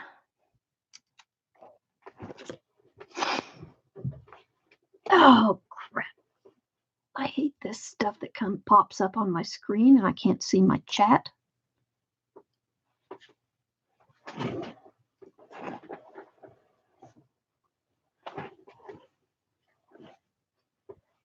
Paper balls. Well, I bought one of those little mouse things. It's a, I don't know, I guess it's probably supposed to be a catnip mouse or something at Dollar Tree. I don't know what it is exactly. Okay, here we go with the watered down glue. And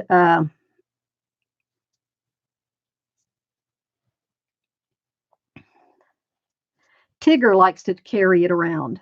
He just carries it around. Doesn't play with it or anything. He just likes to carry it around.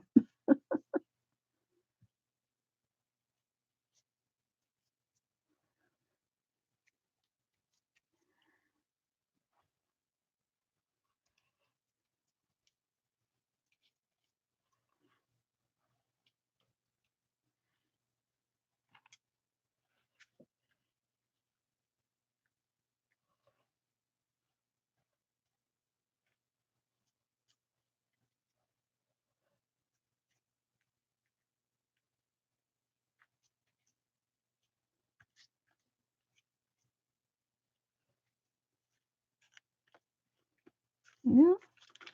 actually like brushing it with this.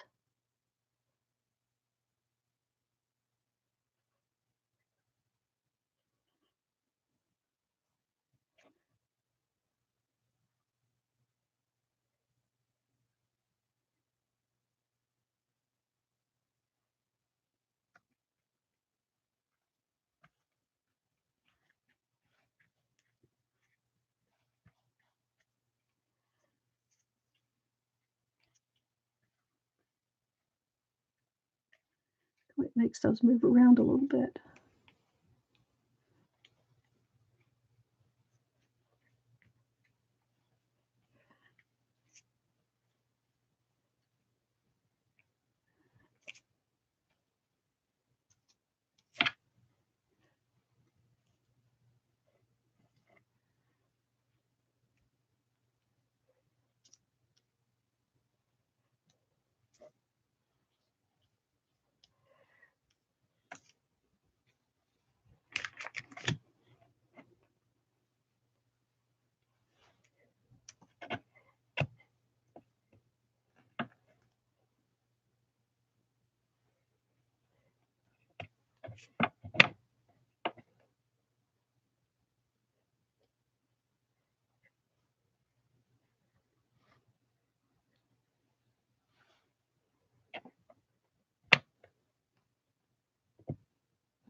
I didn't put the tea down. I guess I'll do that next. I'm glad I didn't because I couldn't have done this. I like that. That looks good.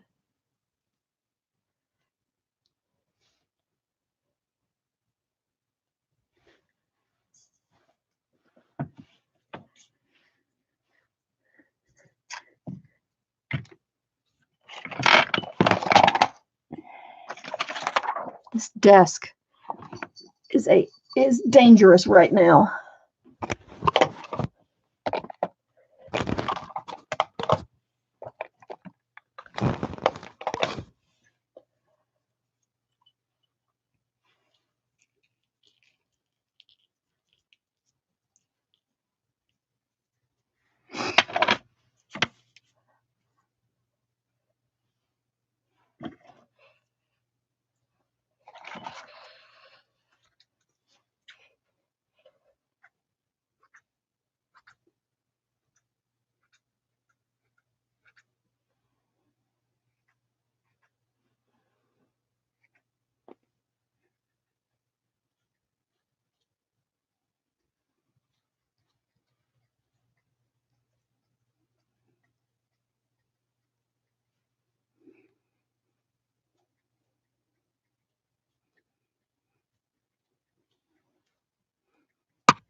Tea there just kind of overwhelmed everything.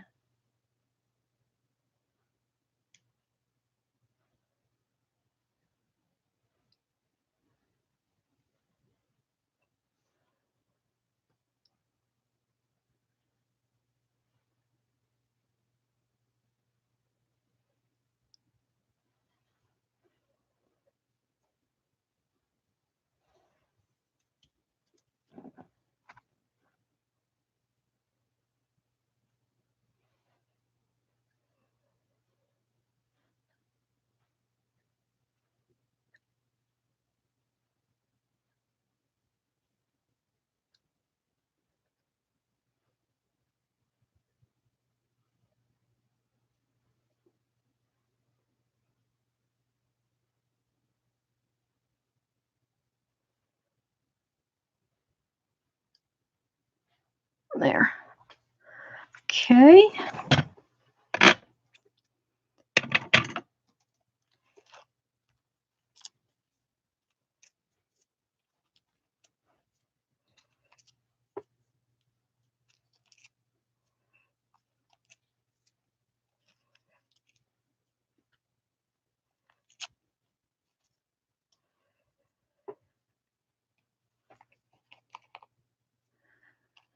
What's anybody doing today?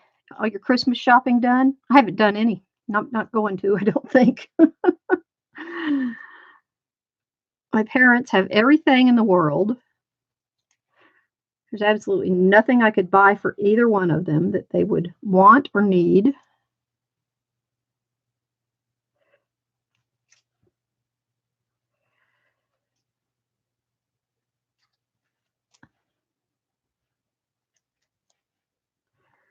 I have some Christmas cards I need to make. I still have some other things I need to get done.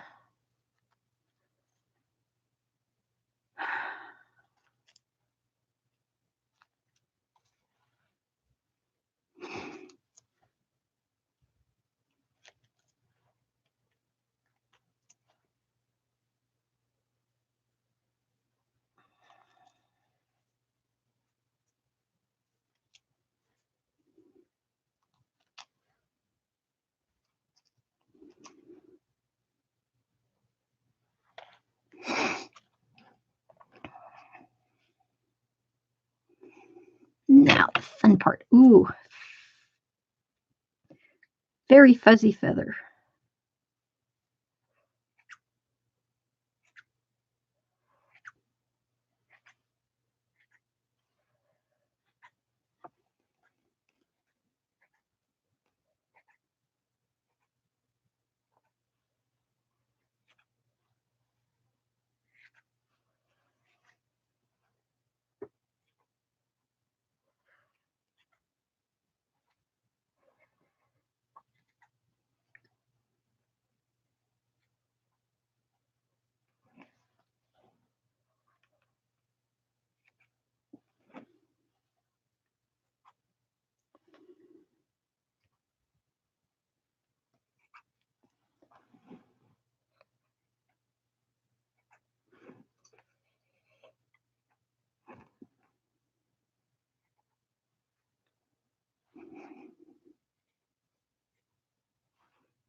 Ooh, can't do that.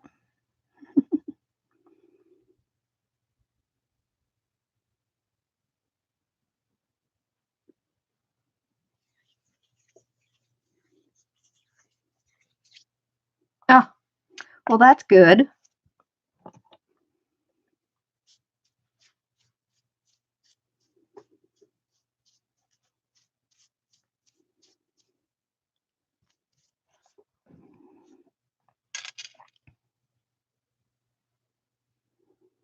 Boy, this stuff's really fine.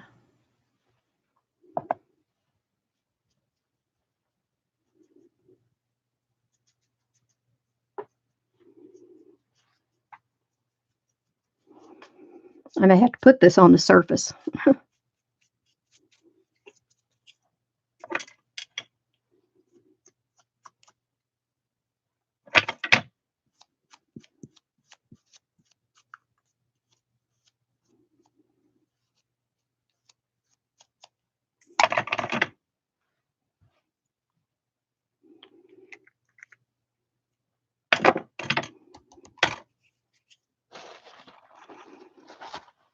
Okay.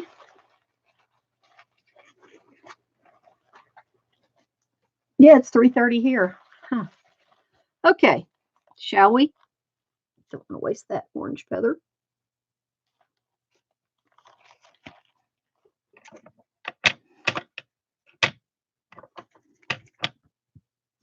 Hmm.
There. See what happens now.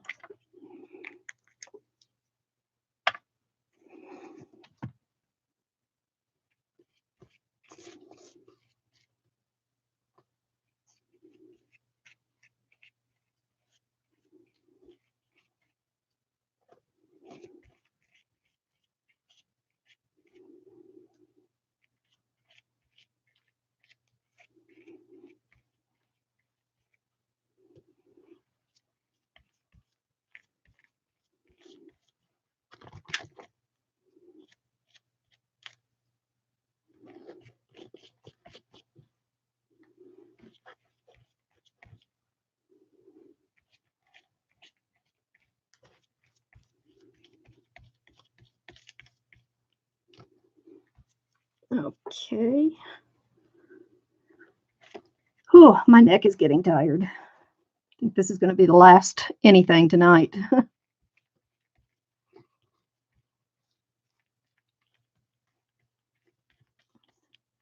least you all will have a pretty good idea how to do this, and I have a feeling I'm going to see some of these posted somewhere.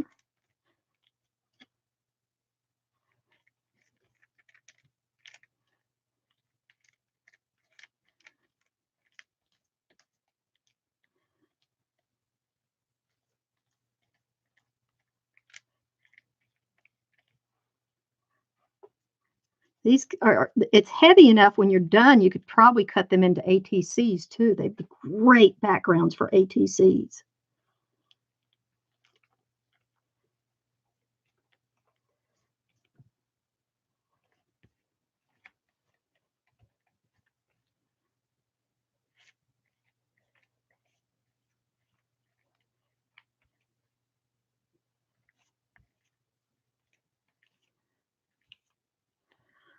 This would be pretty done for Valentine's Day with some of those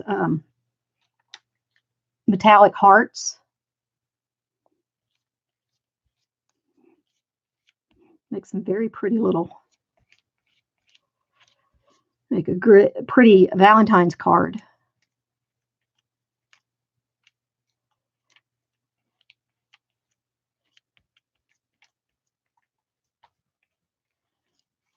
This is pretty.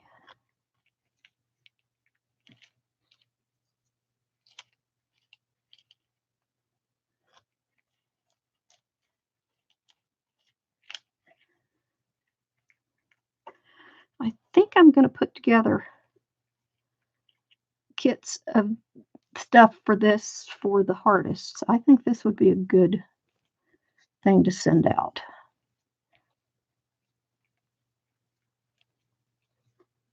Two or three pages and some feathers,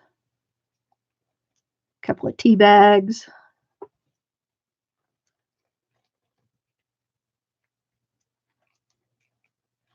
Sari ribbon or two, or actually just some pieces of sari ribbons in different colors. And they pretty much have everything they need to do these.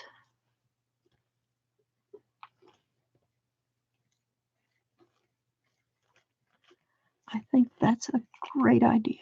I think I may do that.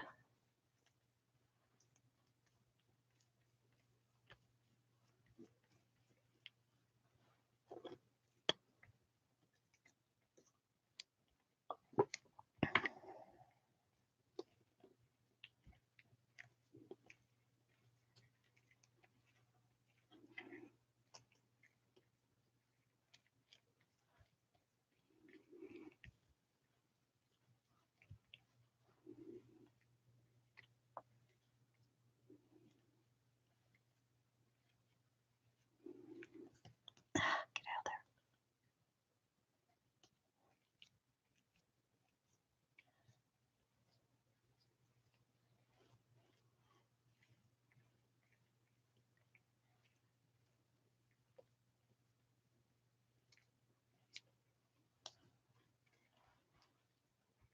there. Okay.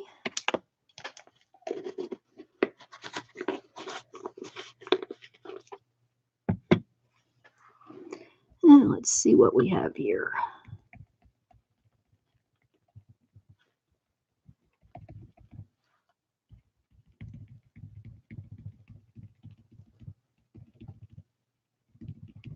A lot of big wrinkles that need to be worked down.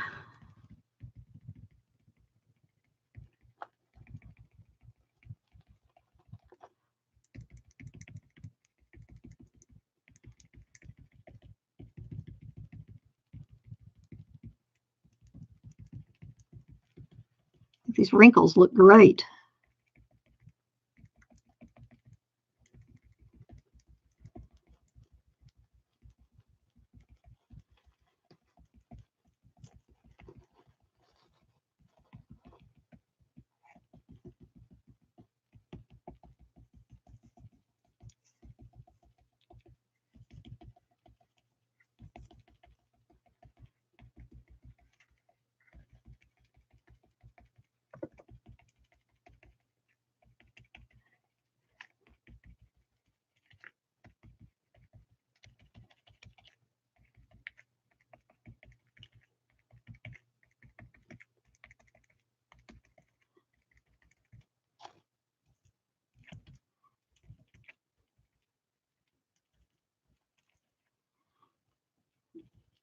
This napkin did not hold the air bad.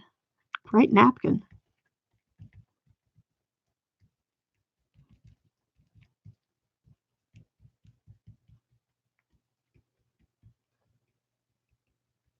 I think the more I do, the better I'm getting at figuring out how to get this edge to seal down too. It gets easier. Yeah, I think everyone's asleep. I still have 4 people. That's pretty good. I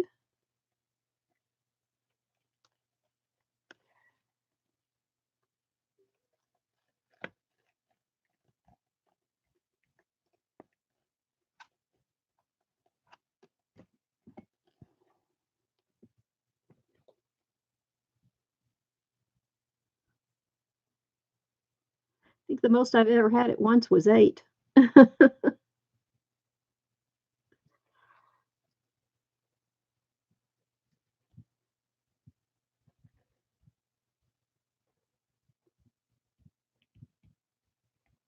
Little air bubble right there. I have ordered some dried flowers off Etsy. It'll take a while for them to get here. I ordered them before I discovered this, so see what I get. See if I have some stuff I can use for this.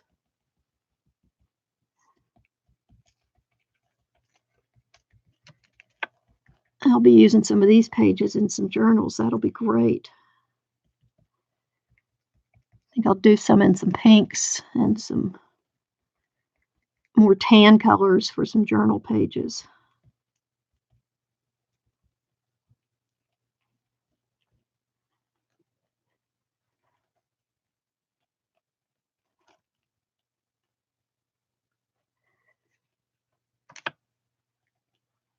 Oh, this is really, the wrinkles in this look so cool. I mean, it looks so cool. Let me see if I can pick it up.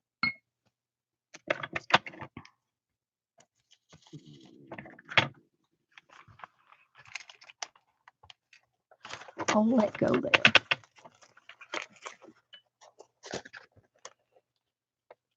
Look at that. There you can see it. Isn't that cool? That is great. This one, I love the texture in this. This is amazing. I like the texture in this. This is really nice.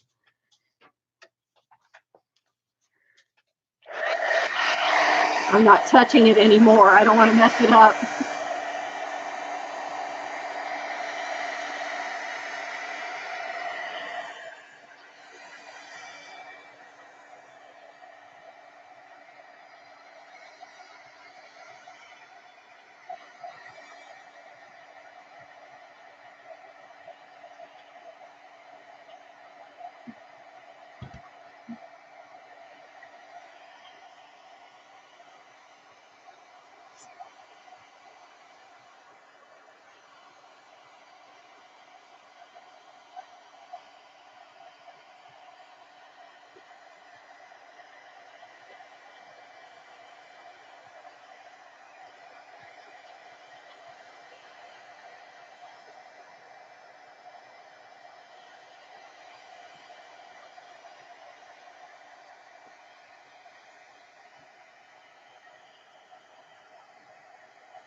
Okay. Doesn't show as good there as it does here. It is really bright. There. Now you can see the color better.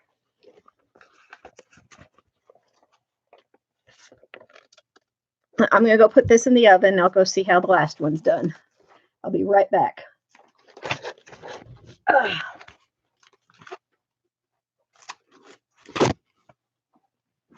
hi, Tigger. Where are the twins? Oh, I see Lily.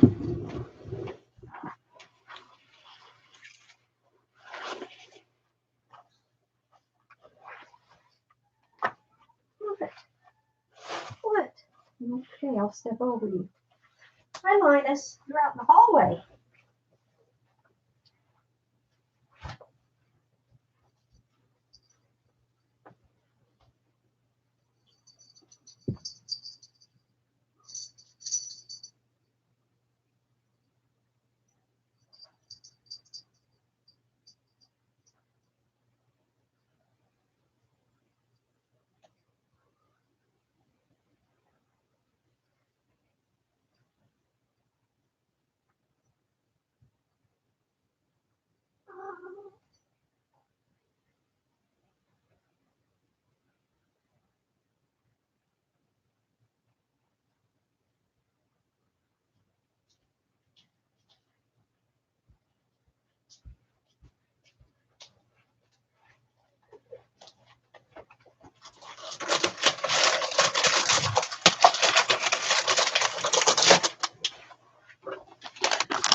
There we go.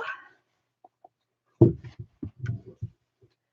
think it would have looked better if it hadn't had the red in it from the napkin.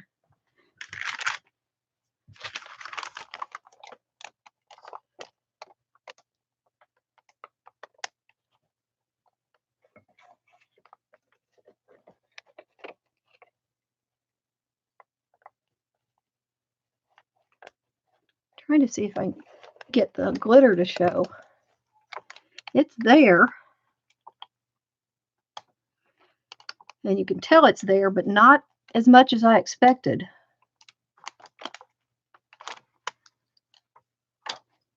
I am surprised.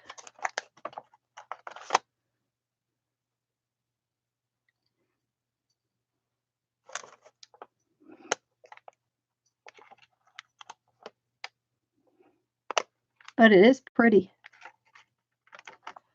You just get a little pop of a little glint of glitter here and there, which is nice.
You know, the trick to cutting with scissors is don't look where the blade is right here.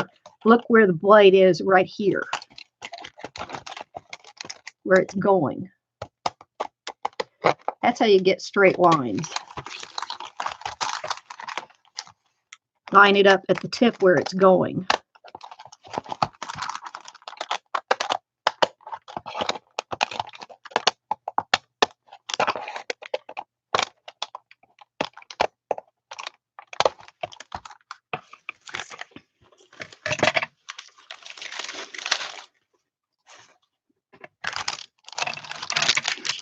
Nobody ever told me that. I don't know where I figured it out or how I saw it or something. Sure would have been helpful a long time ago.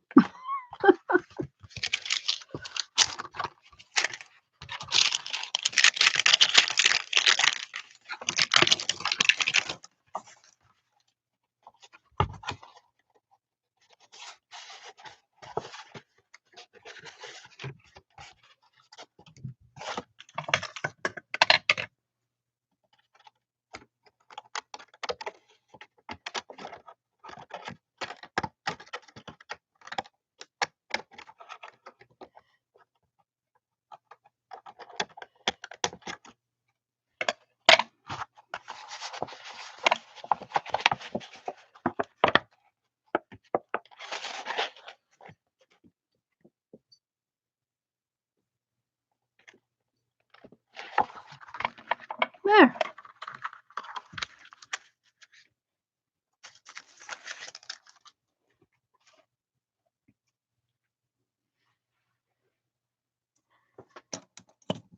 Give the other one a few minutes in the oven and we'll see how it looks.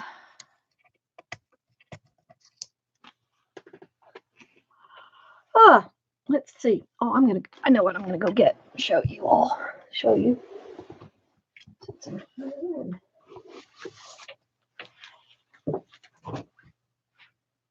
See if I have some here.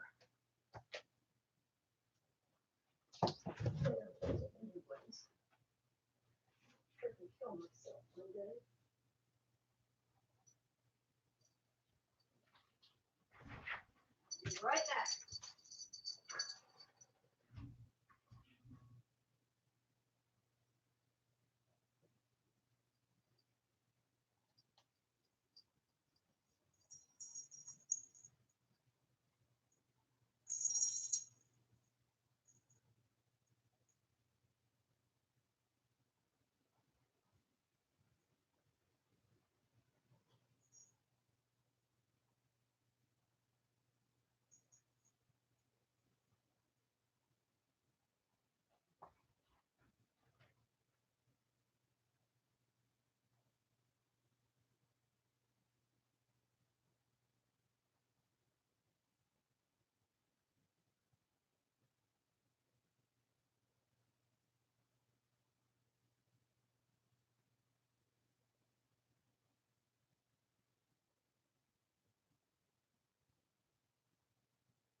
No, Tigger. No.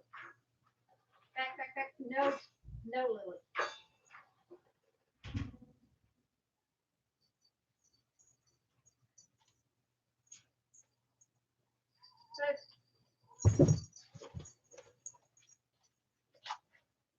Oh.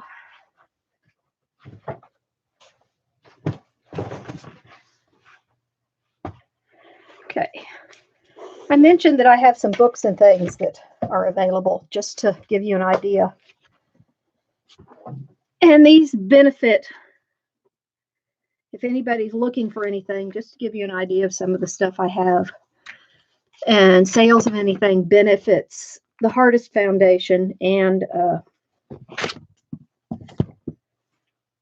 okay, set them right there. I just brought a couple things in to show you.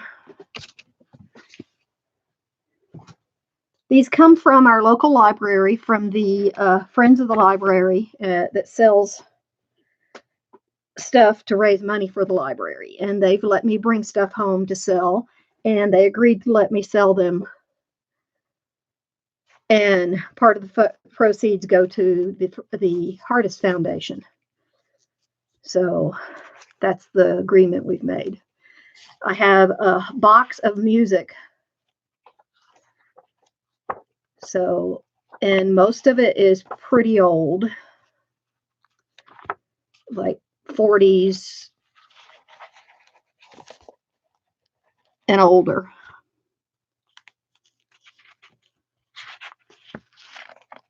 I don't know the age of a lot of it. This is 1935.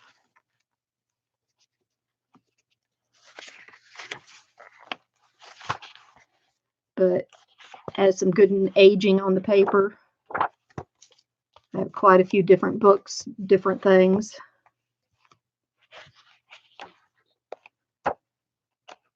This is a student's book, piano course.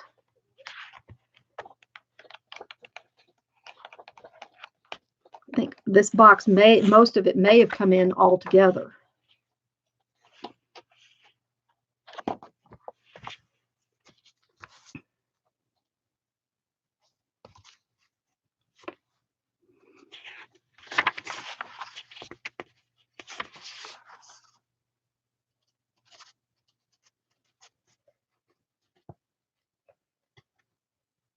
I think this is 1953.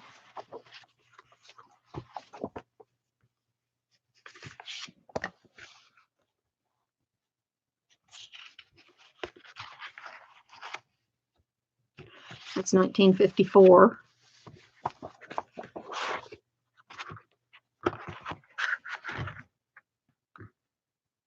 $1970. So that's just an example of some of the music that I have. I have one box full of it. And I actually have some music magazines that are from the 1920s.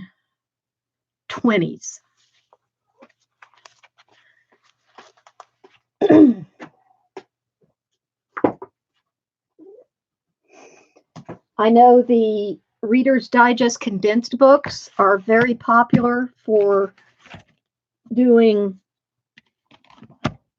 altered books and using the covers to make journals out of.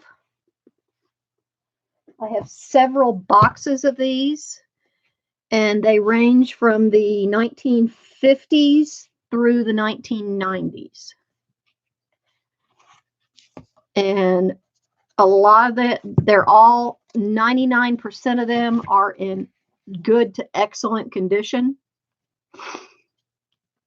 These two, this is a 1956, this is a 1967 book. I think these two are in the decent condition for the age. I mean, they look really good. They've been well kept. They have some patina on the edges of the pages, but they're in great shape to be used for either altered books or take them apart and use them for the covers. They have the gold on the edge of the pages, so they'd be good for the altered books too. Oh, this one does. This one doesn't. Huh.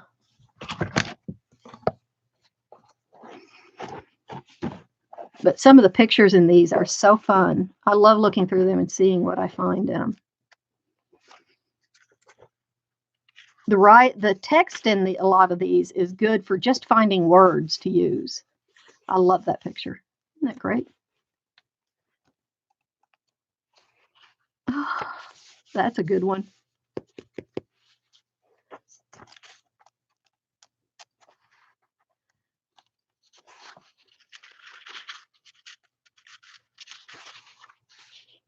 Oh, I love these. I haven't looked at this one.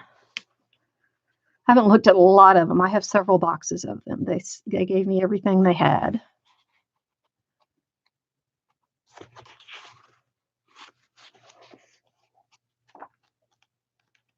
And of course, these ship at a lower rate since they are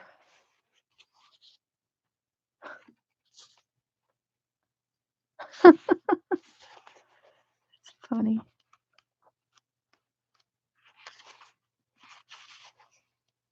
They ship media rate.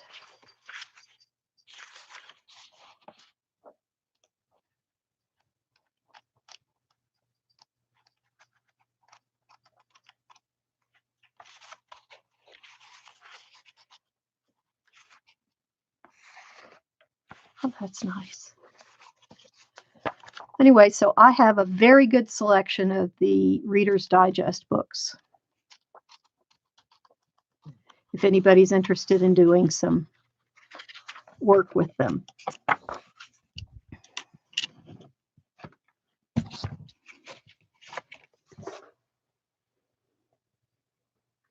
I also have some nice books that are great if you want to do some larger books using the covers. These are beautiful covers. I have a whole set and they all have different covers on them.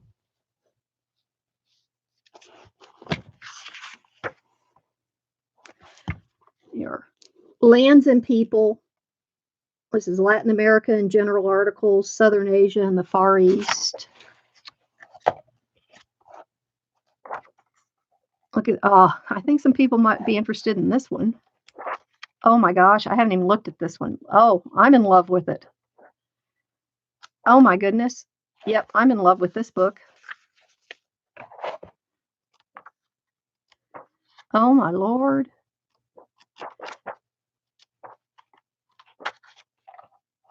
Look at the pictures in this thing.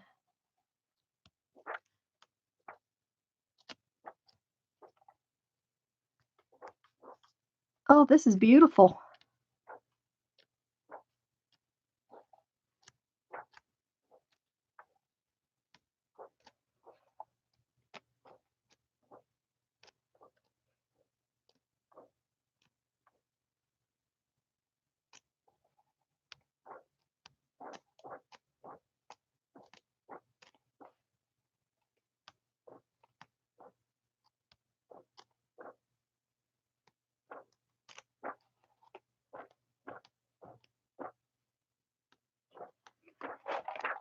I need to look through more of these. I've had so many, it's just been impossible to go through all of this. I brought home so many boxes of books, and I need to start working on selling them.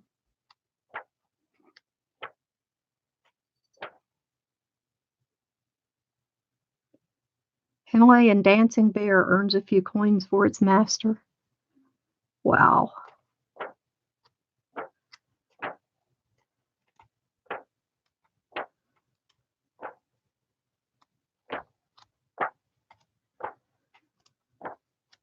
Some of these people that are so crazy about getting on people for little things they do need to look back at how things used to be.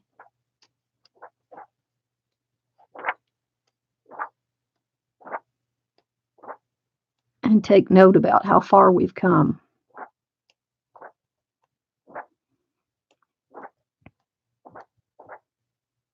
What used to be acceptable.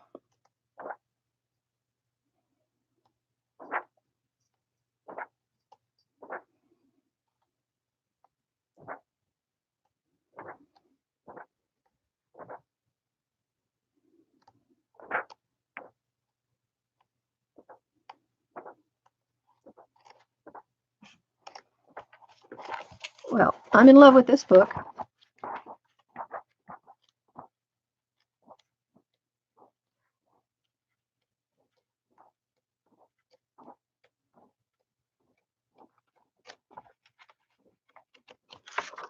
Oh, that's a nice book. Well, let's see what the Latin American Journal, let's see what this one has in it real quick.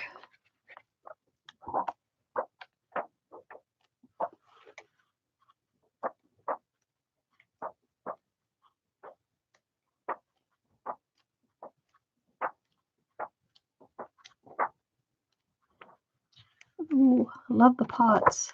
Oops.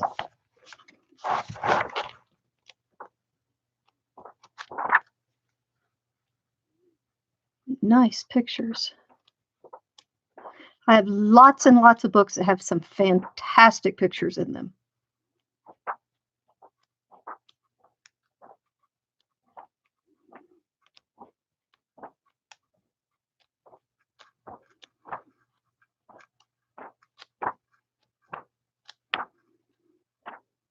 That is cool. What is that?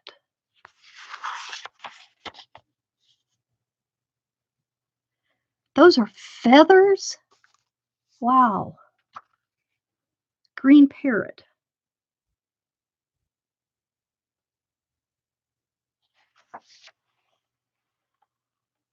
Look like leaves.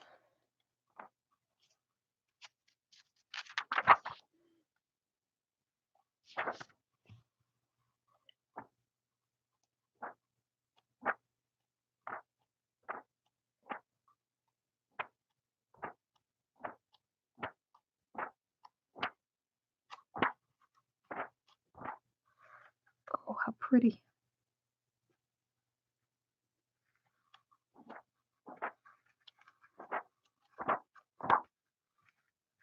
Victoria Falls. Oh my gosh.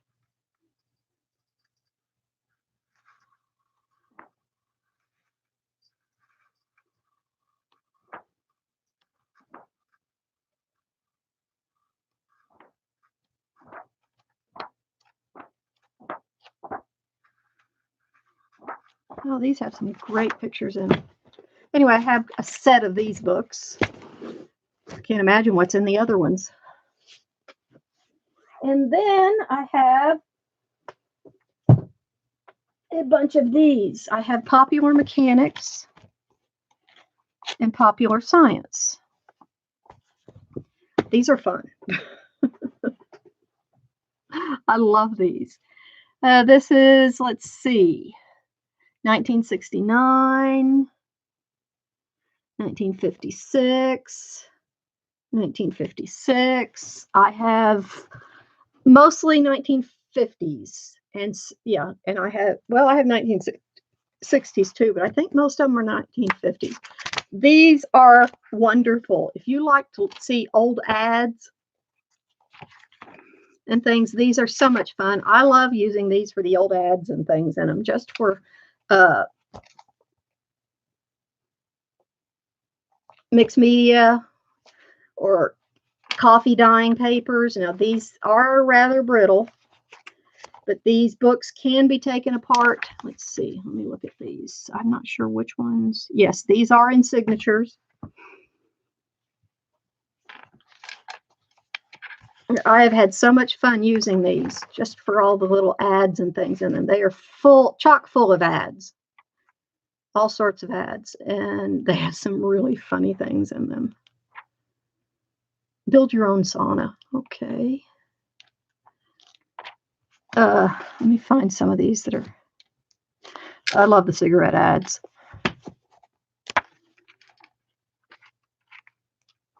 Let me find some of these. They're usually near the front that I get such a kick out of. Alcohol ads. I like going through them.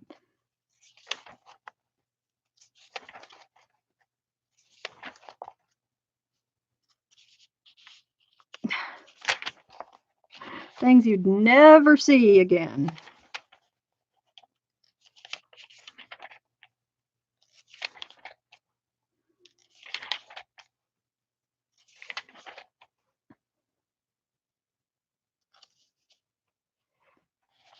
She's wearing gloves.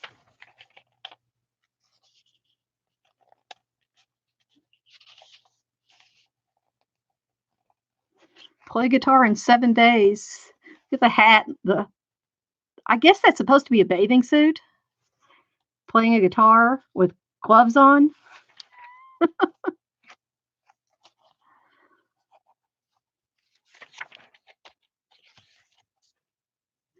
I mean, it's just unbelievable the number of ads and things in these things. It's crazy.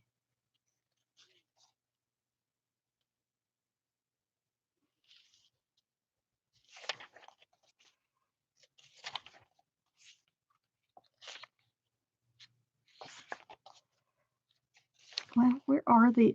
Maybe in the other one, because I know there's some that are just hysterical. Either that bulge goes or I do.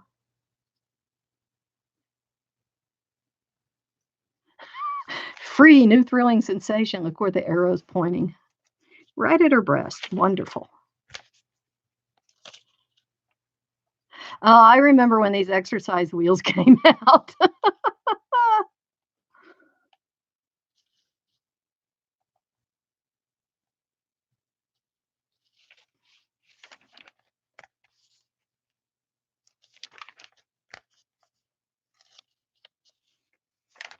Well, not when they came out. This was before me, but I remember when they were popular.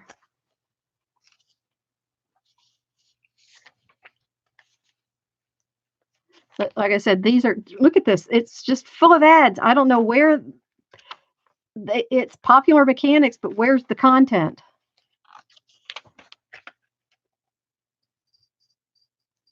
Okay, here's some content.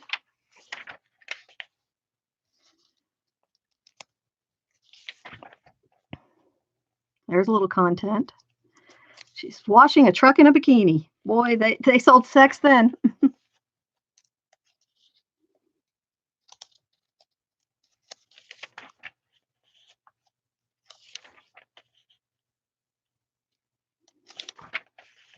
Found the the content.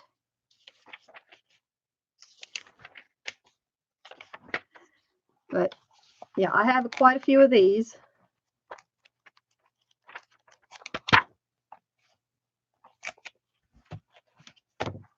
That's Popular Mechanics, Popular Sciences.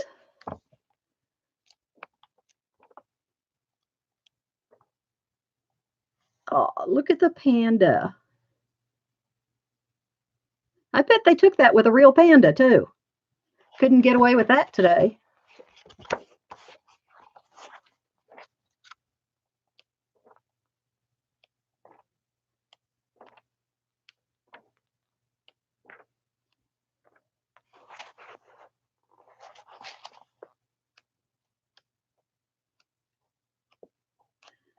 So let me know if anybody's interested in something.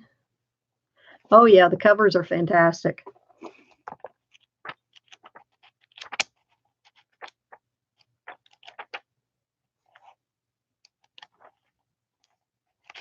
But I've been having fun using these for all sorts of things. I've used them as backgrounds on tags.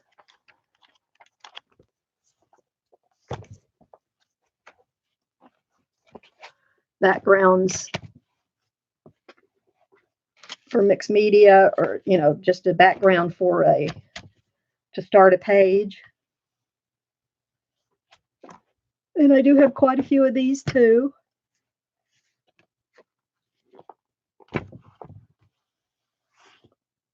So, and I have encyclopedias. I don't know how easy people have coming across those. Those are really great pages to work with.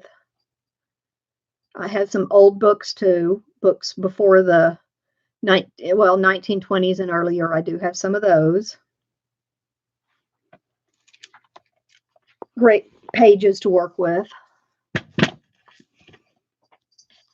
But if you're looking for something in particular, let me know, because I can probably find it, like a type of book. I have gardening books. I have cookbooks, books on animals, books on plants, but botanical books. All sorts of things.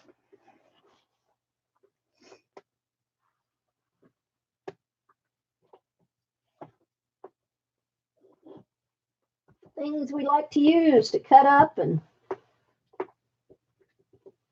Oh, let me go see if that's dry yet, or how dry it is, that we can have a look at it, see how it's doing.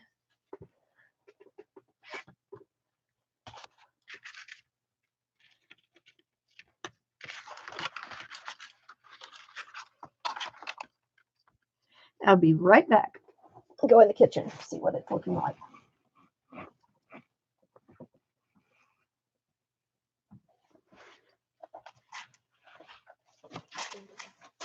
Walk through here.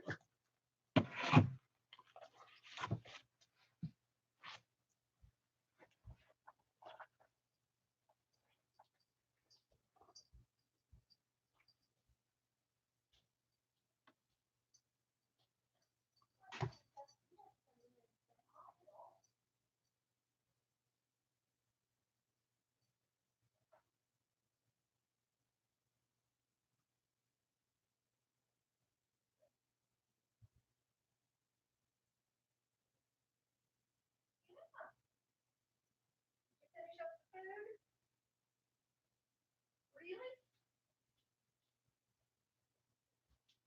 You sure did.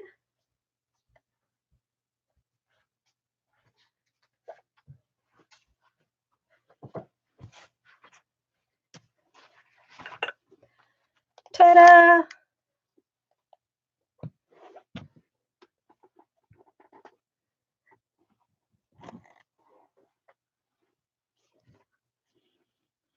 Looks pretty cool. This glitter looks nice. It's like a real light dusting. That glitter is so fine.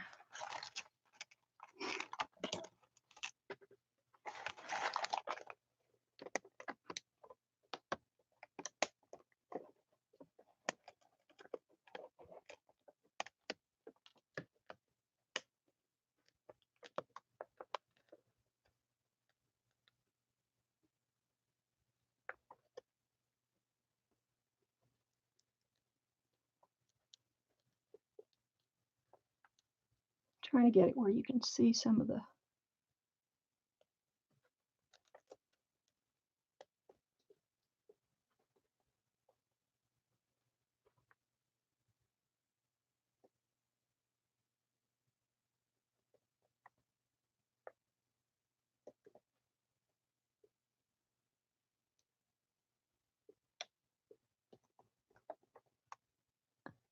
detail in it. Looks pretty cool.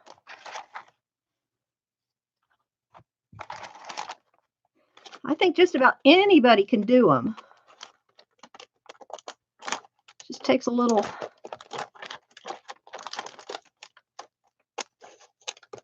The only part that takes a little bit of skill is the last part when you're working on the getting the air bubbles out, and that just takes a light touch.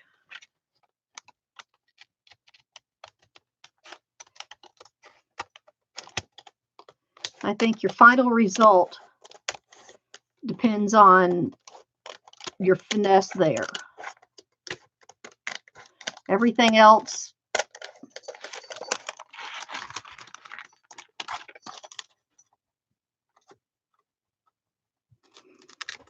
and the things you use are, I mean, you can use just about anything. I think little torn pieces of book pages would be good. I think the smaller print on them, I have some things that have some really small print that might look really good torn, like I do the tea bags, the thin, the papery, not papery, but the tissuey feeling pages of stuff. Some things would probably do really well.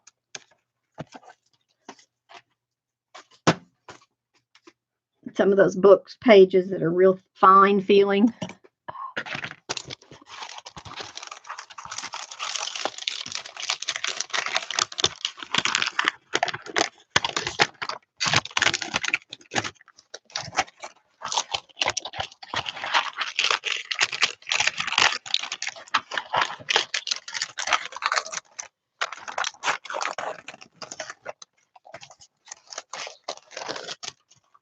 These aren't bad. These are, the finer pages. I have some books, though, I have a literature book that has real fine pages.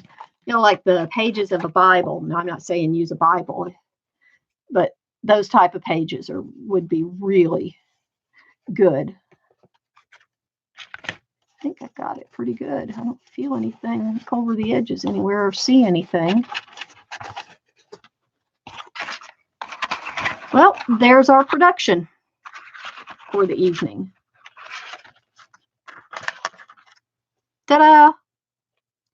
Not bad.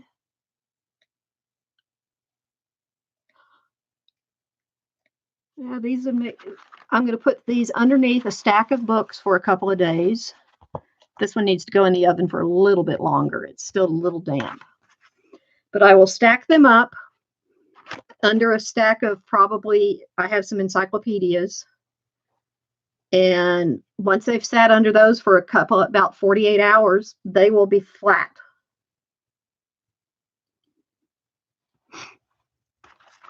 And they are heavy enough on their own to use for ATCs, but cutting them and folding them make a beautiful card base.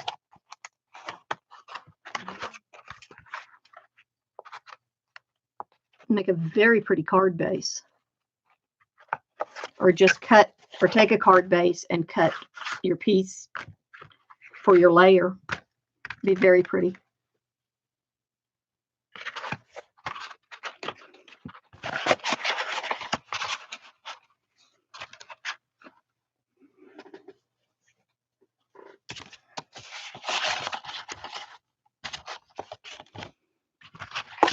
So there's what I've made this weekend.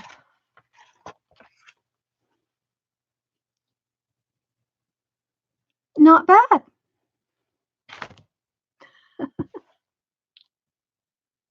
And you can do it too. All it takes literally is a piece of cardstock. These will turn out just as nice with some white. Like I said, I used this that is a little bit of parchment look. They'll look just as nice with white. I should have done one with a white piece of cardstock so you could see the difference. Any type of fibers, like I said, regular thread. I should have grabbed some regular thread too. It would do just as well. Fibers, some sort of paper that you can tear for these extra little pieces.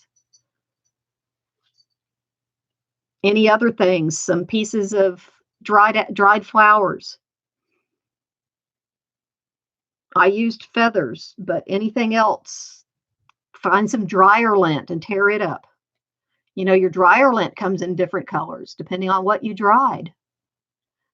Pull it into little thin fibrous flat areas like I did with this. That might look pretty good. I'm trying to think what you might have around the house. Cat hair. Brush your dog. You know, when I used to brush my dogs, actually that hair that came out of that brush would have looked probably pretty nice if I'd pulled little pieces of it and pulled it out into little things like this. It would have actually looked really nice. A cotton ball. Try coloring it with some of your stays-on. If you have some colored stays-on, or one of your permanent markers, let it dry. That might work. Or even something that isn't permanent and do it and just let it bleed out a little bit. When you put your top coat on it, that might look pretty if it bleeds a little bit into it. You know, just try things. See how it turns out. You never know what you're going to come up with. You might have a masterpiece. Always be proud of what you have. And your fibers, you can, like I said, go look at your thread, your old thread you don't use for anything. Look at your fabrics, any fabrics. You can pull fibers out of any fabric. All it takes is a little tiny square of fabric to pull your threads out of. So any color fabric you have, you can pull threads out of, and you have thread of that color. So have at it. Have fun. You can color your paper first. I may try that. In fact, that may be fun. Do some color your paper with some inks. Don't worry if it bleeds a little bit around. Just use colors that are okay if they bleed one to the other next to each other so you don't end up with mud.